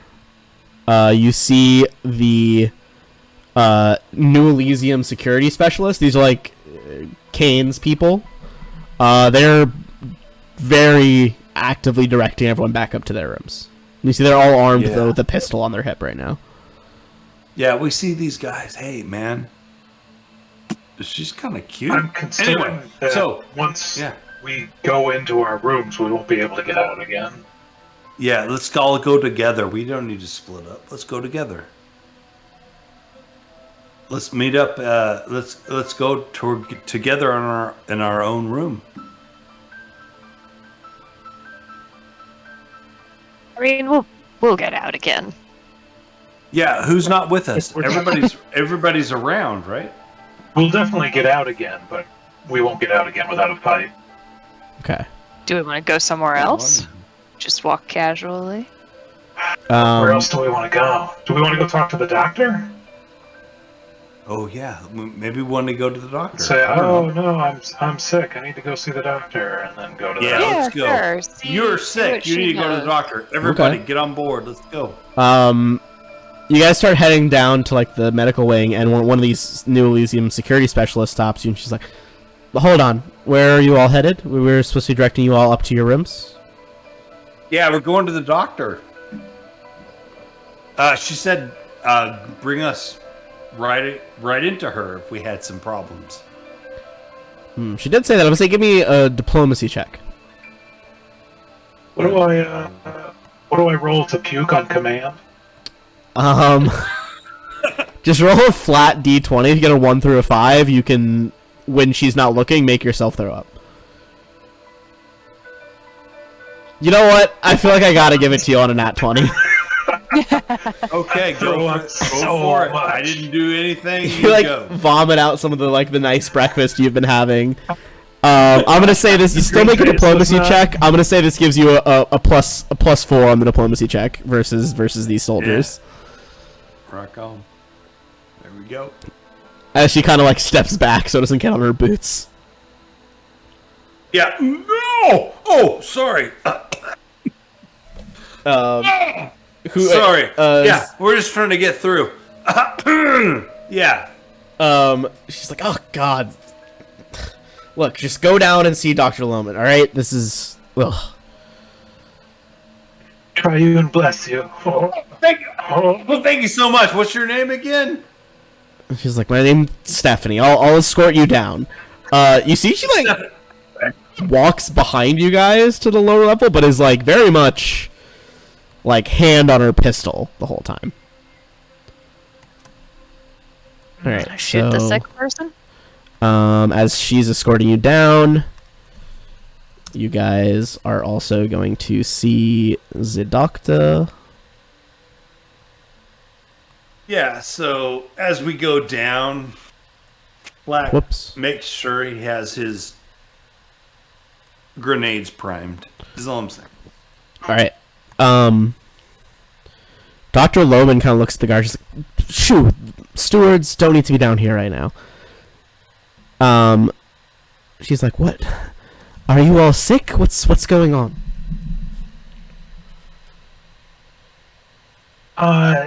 I think some of us may be feeling the same effects that some of the other guests are feeling. But we got your message about the red-eyed apparitions, and thought maybe we should share some of what we've discovered in our own investigations with you. You see, she kind of like runs her fingers through her hair, and she's like, "Yes, this is all. I don't know what's going on, but I messaged you all because you'd said similar things. And look, Philip's not helping right now. He's, truth be told, he's in his room. He seems to be suffering from some sort of physical and mental exhaustion. It's manifesting with lots of symptoms of depression. He's receiving care in his personal quarters right now, but it's on me at the moment." Are you familiar with Velstocks? Right, that was their name. Yeah, I think that was their name. Velstrox. Here, I'll spell it. Velstrocks. Thank you. Velstrock. Sorry, I copy and pasted it so it's in caps. And the specific variant is a sorry, I spelled it wrong. It's a Cantor. Yeah. We believe, and I don't know that this is related to all of the symptoms. We know for certain that there is at least one, maybe more, of these Cantor Velstrocks running around the station, causing harm and casting spells on people. So I think that at least is where the red-eyed apparitions are coming from, which is possibly related to the exhaustion, but we haven't confirmed that yet. She lets out a sigh and she's like, look, at least it's not biological, I suppose, but look, steward protocol. You guys remember the stewards? They tried to recruit you guys at the end of your last campaign. The cops that gave you guys jurisdiction to go in there, essentially. She's like, look, steward protocol makes it so that our New Elysium security personnel have to institute this soft quarantine. I mean, at least we know what's causing this illness now, but look, I'll give the stewards a report, but I don't know when they're going to want to lift this quarantine. I don't know. I'm worried that things are going to get worse if what you say is true. Well, the stewards know something is happening. Won't they send someone to check on us? The thing about the stewards is, if it can be contained, the stewards are understaffed as it is. If a quarantine is being contained, they usually don't send their own investigator for fear of infection, especially if there was already an investigating body in place, namely New Elysium Security. Are you confident in New Elysium Security to solve this problem? She kind of looks at the door where the other person just walked out a few minutes ago. And she's like, I don't know, I've had just as many of them in here, seeing these phantasms we've been talking about. Have you all fared well against the phantasms? We're about 1 for 4 at the moment, I think. 2 for 4. 2 for 4. Okay. I forgot about Koth's neural shun. Alright. Well, look, perhaps you should... I'm basically in charge right now. Perhaps you should stay here with me tonight. I have some guest quarters down here. And in the morning, I might need your help to keep everyone calm and collected in this situation. Where is the corporate guy? Not Kane. Shit. Do you mean the corporate guy who runs, like, the app? Yeah, who runs Penumbra. That'd be Kaon Reese. Yeah. Where is he at? Reese had already departed before the quarantine to go check back in with Eclipse Innovations. Nate. Alright. That's fine with me. If the security teams will leave us alone, I think we're fine to stay here for the evening if they're not going to try to force us back to our rooms. Right. Yeah. She seems very grateful, and since you guys resolved that peacefully with her, as well as how many phantasms you survived, even if you didn't pass the saves, I kind of tallied all the XP up right now. You guys are going to get 7,200 XP. Jesus. Well, actually, is that a lot at this level? Or I don't Probably remember. a good chunk, right? I'll have to check. I've been looking at the Pathfinder 2e, where every level is now 1,000. Oh. You just get less and less. That's an interesting way to do it. Yeah, and well, basically each creature of certain CRs is, like, given the right amount of XP to give you. It seems, I mean, I've been experimenting with it, but it seems pretty easy to track. Part of me does miss at high level play just being like, oh, you get like 100,000 XP, but Oh yeah. objectively it's easier to keep track of. So you said 7,400.